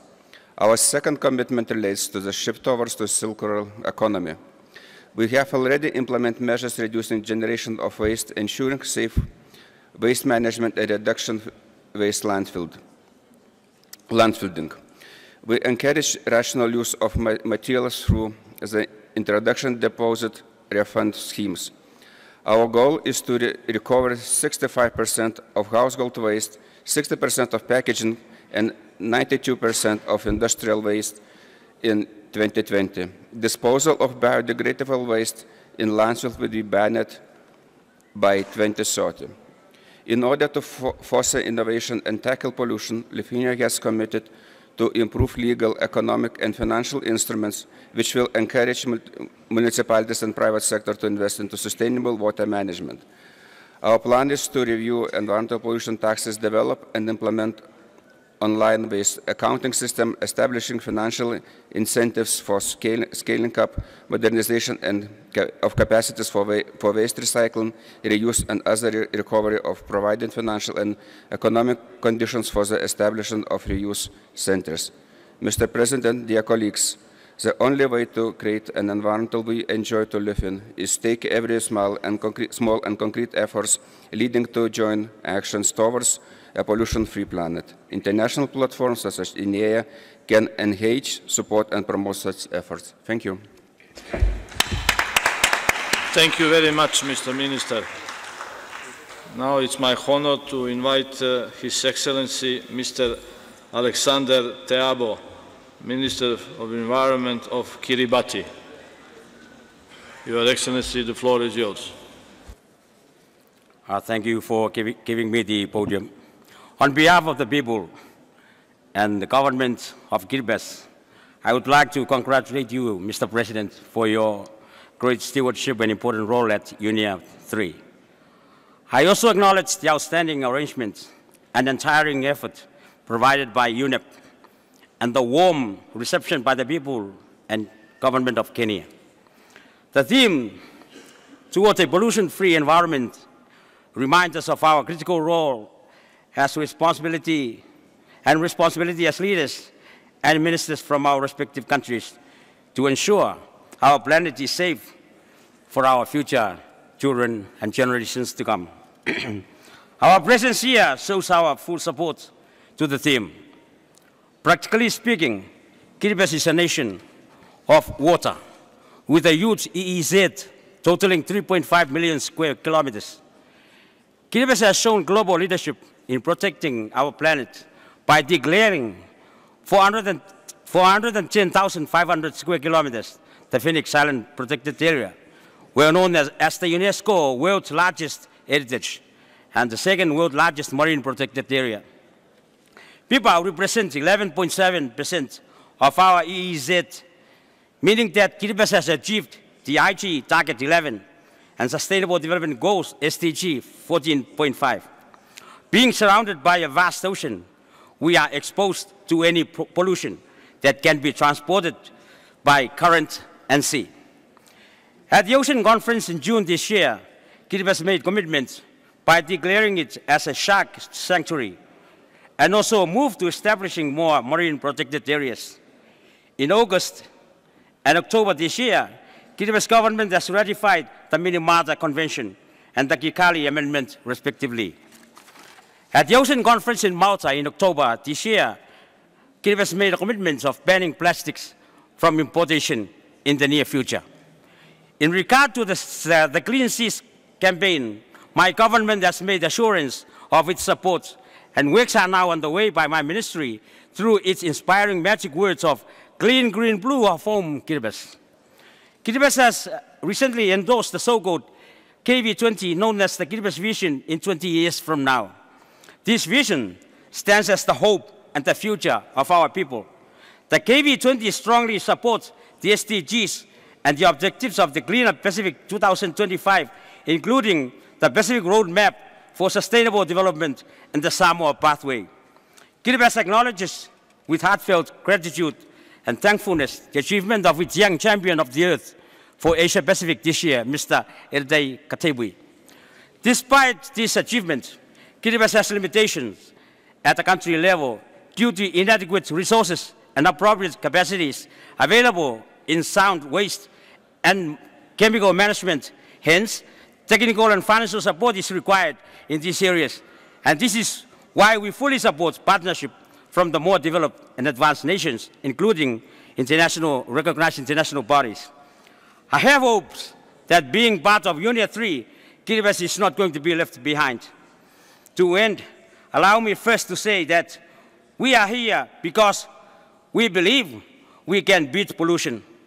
Secondly, let me say that pollution is caused by us people. So the answer is in us. And lastly, our struggle to beat pollution can be prevented if we avoid pollution. Thank you. Thank you very much, Mr. Minister. Now it's my honor to invite His Excellency Hassan Abdel Gadr Hilal, Minister of Environment of Sudan. Your Excellency, the floor is yours. بسم الله الرحمن الرحيم. السيد رئيس الجمعية العامة، السيد الرئيس، السيد المدير التنفيذي، السادة الحضور الكريم والسادة وزراء البيئة، السلام عليكم ورحمة الله. نشكر جمهورية كينيا البلد المضيف على هذه الجهود التي بذلتها لإنجاح هذه الدورة، ونشير للدراسات التي أجريت وخصوصا وثائق منظمة الصحة العالمية والتي تفيد بأن معدلات تلوث الهواء أدت إلى الوفاة المبكرة لما يقارب 7 مليون نسمة حول العالم، وبأننا نعتبر الإنسان هو محور التنمية ووسيلتها وغايتها وهدفها، مما يستوجب الوقوف عند هذا الخطر والتحدي الماثل والعمل سويا بتنسيق محكم من منظمات دولية وحكومات ومجتمع مدني وقطاع خاص من أجل حماية الإنسان وتعزيز الصحة العامة وجعلها في كل السياسات، ومن أجل المحافظة على الحقوق الصحية للإنسان. وقد تقدم السودان بمشروع قرار تحسين جودة الهواء في الكون والذي تبنته المجموعة الأفريقية مشكورة، وتم مؤخرا دمجه مع مشروع القرار الكندي الذي جاء برعاية أوروبية، وذلك تمشيا مع طلب السكرتارية المتعلق بتوحيد مشاريع القرارات ذات المضمون المشترك بما يسهل لاحقا عمليات المتابعة والتنفيذ، وذلك تحقيقا لشعار الجمعية الثالثة نحو كوكب خال من التلوث. السيد الرئيس، كل المؤشرات تشير إلى أن معدلات التلوث البيئي في العالم في تزايد مستمر، وخصوصا تلوث البحار والمحيطات التي تحافظ على استمرارية الحياة على اليابسة، وهي أيضا صارت تعاني من التلوث جراء المياه غير المعالجة والأنشطة الاقتصادية الصناعية والنفايات الصلبة، خصوصا البلاستيك الذي أصبح ملوثا كونيا يهدد سلامة المنظومات البحرية ويؤثر على الحياة على اليابسة. ونحيي المبادرة الكينية الخاصة بمنع استخدام البلاستيك، وقد بدأ السودان في درء هذا الخطر تدريجيا في بعض ولايات السودان حسب قرار وزير البيئة، ونأمل أن تجد مثل هذه المبادرات الدعم الدولي.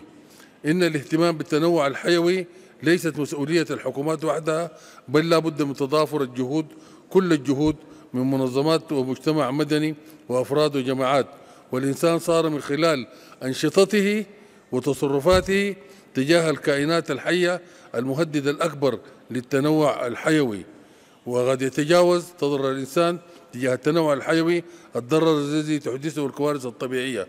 السيد الرئيس، إن التلوث العابر للحدود نتائجه تنتشر مكانيا من خلال العناصر البيئية لتصل وتصيب أماكن أخرى بعيدة عن مكان مصدر التلوث، لذا لا بد أن تكون التشريعات الوطنية معالجة لهذا النوع من التلوث في ضوء السياسات الجنائية باعتباره من الجرائم ذات المسؤولية الصارمة. سيد الرئيس، في الختام، لقد ظل العالم يعاني كثيرا من النزاعات نسبة لأن القضايا البيئية تكون في معظم الأحيان أسبابا للنزاعات والصراعات على الموارد مثل المراعي والمياه والمعادن. هذه تؤدي إلى نشوب الحروب بين الدول، وكذلك الإرهاب والجماعات المسلحة كثيرا ما تؤدي إلى التلوث البيئي بكل أشكاله وتدمير الموئل وتدهور التنوع الحيوي. ومن هنا ندعو لمنع تلوث البيئة في الحروب والنزاعات المسلحة، وكذلك تعزيز آليات فض النزاعات والحماية الدولية لكل ذلك. والسلام عليكم ورحمة الله. شكرا سيد الرئيس. Thank you very much, Mr. Minister. It's my honor now to invite His Excellency Mr. Wael Abul Magd, Deputy Assistant Minister of Environment of Egypt. Your Excellency, the floor is yours. Thank you very much, Mr. Vice President, distinguished delegates. It is my pleasure to deliver this statement on behalf of His Excellency, the Minister of Environment of Egypt, who regrets not being able to attend this session of the Assembly due to pressing commitments at home. Mr. Chairman, allow me to express our appreciation to the UNEP Secretariat for organizing this meeting and to the Executive Director, Mr. Eric Solheim, for his leadership, and to the Government of Kenya for the warm hospitality they have extended to us since our arrival in Nairobi. We'd also like to commend UNEP for selecting the pressing issue of pollution as the theme for UNEA-3. Distinguished delegates, addressing all types of pollution, including in air, land, freshwater, seas, and oceans, as well as safely managing chemicals, waste, and other hazardous substances, are all a key to preserving and maintaining the various functions of our ecosystem. It is thus imperative that we all adopt more sustainable policies that not only reduce pollution and halt the degradation of the environment, but also revitalize and facilitate its regenerative capacity. The exchange of experiences and best practices, in addition to capacity building, transfer of technology, and promotion of sustainable finance between countries, are all necessary to achieve this end. International cooperation in this regard is indispensable as it complements and enhances national actions.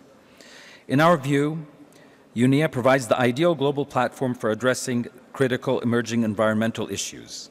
It is where we can best coordinate our collective responses at all levels and with the participation of relevant stakeholders. In particular, we look forward to UNEA-3 as an opportunity to agree on the necessary actions required to reduce pollution and its negative impacts on human health and environment.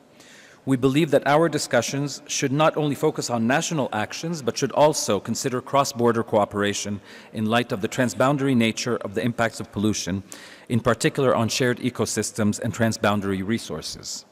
Distinguished delegates, in 2016, Egypt launched its 2030 Sustainable Development Strategy. In implementing this strategy, we have undertaken a number of initiatives that work toward our outlined goals, including projects to reduce and eventually eliminate industrial pollutants along the Nile River through providing financial and technical support for industrial facilities, as well as working to manage and reduce wastewater through reusing and recycling such water. Furthermore, the vision reflected in Egypt's 2030 strategy has quantified specific and ambitious targets, including reaching 100% treatment of hazardous waste, reaching 80% of wastewater treatment compared to 50% now, increasing the number of air quality monitoring stations from 93 currently to 120 by 2020.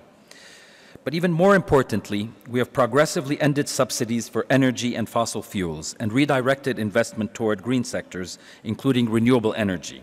Our aim is to produce 20% of our energy in 2020 from renewable sources, and by 2030 to reach a targeted 45%. Egypt is also promoting the development of sustainable communities which will rely predominantly on renewable energy and clean transport systems. Distinguished delegates, next year we will all celebrate the 25th anniversary of the Convention on Biological Diversity.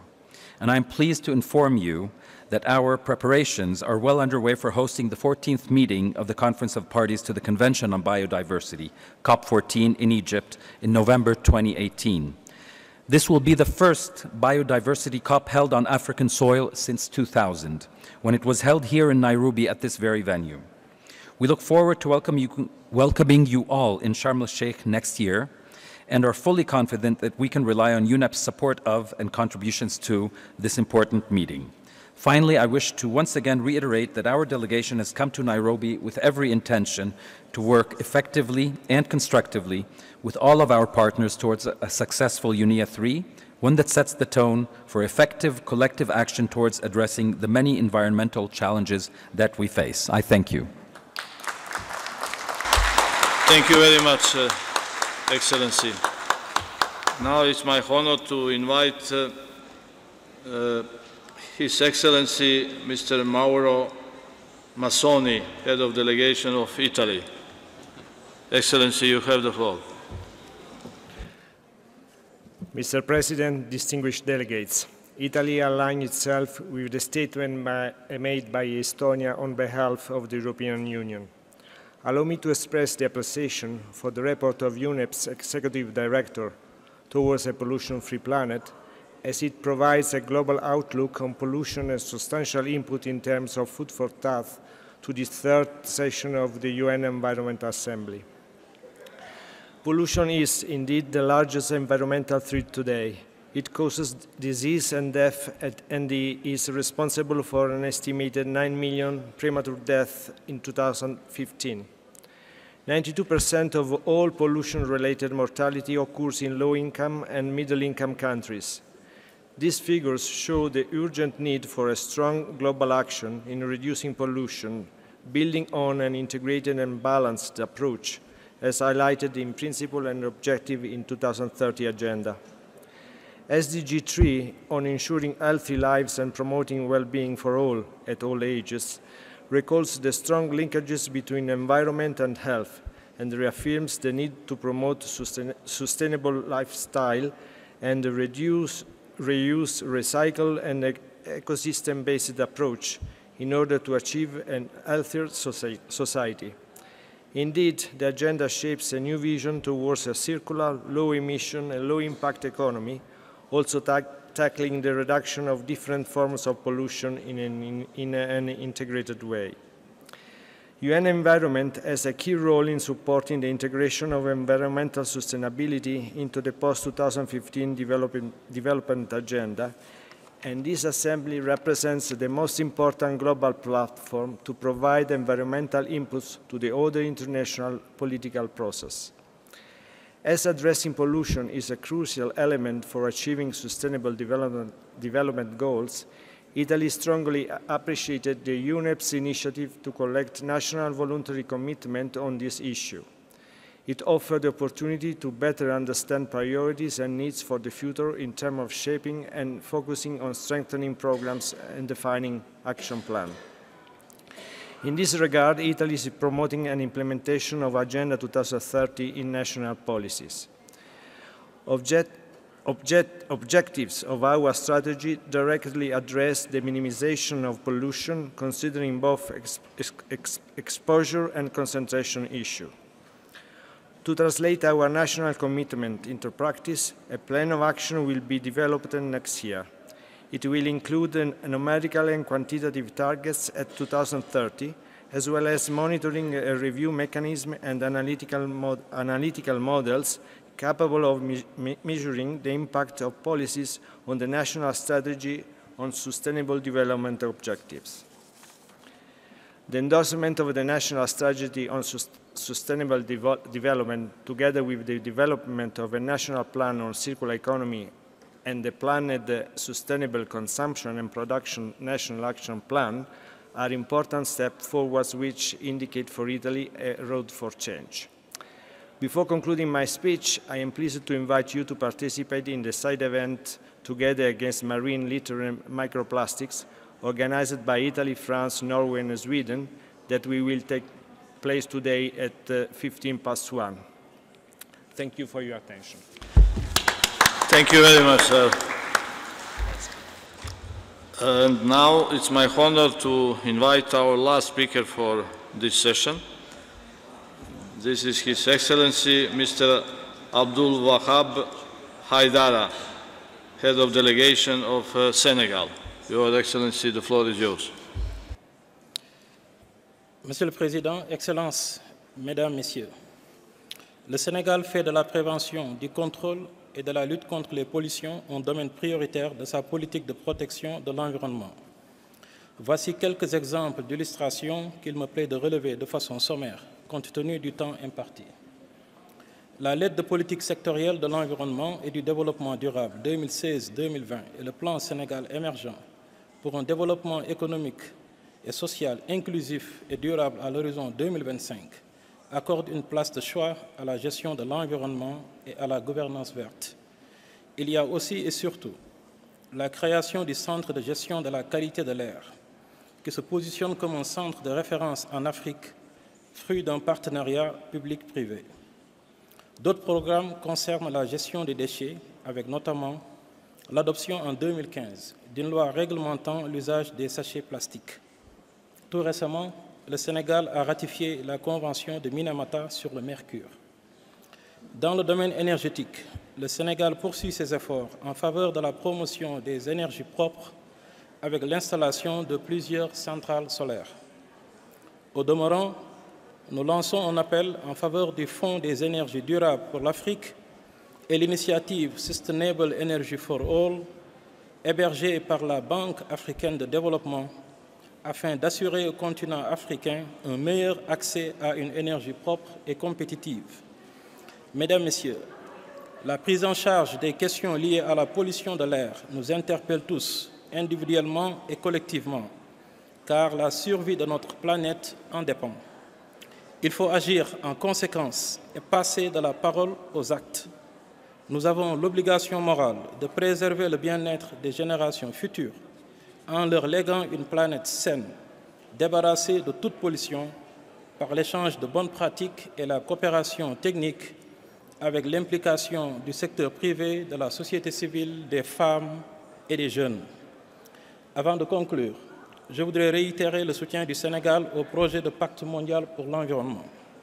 Nous appuyons par ailleurs le projet de déclaration ministérielle soumis à notre présente Assemblée et appelons à son adoption par consensus. Je vous remercie de votre attention.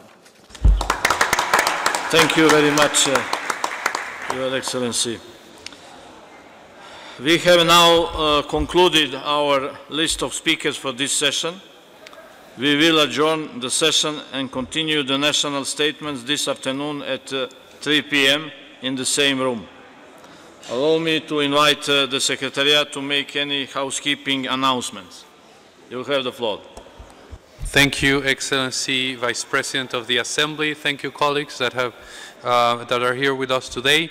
I just want really to remind and invite delegates to first, those that are interested in marine pollution and litter microplastics, please stay here. We are preparing a very exciting side event for you.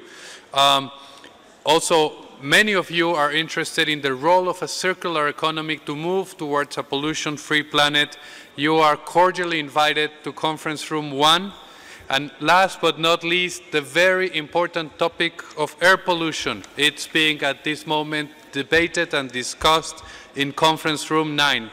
And I am aware that in any of those rooms, there is something there waiting so that you don't go hungry. So pick and choose and attend to any of these three exciting events that countries have and stakeholders prepared for you. Thank you and see you at 3 p.m.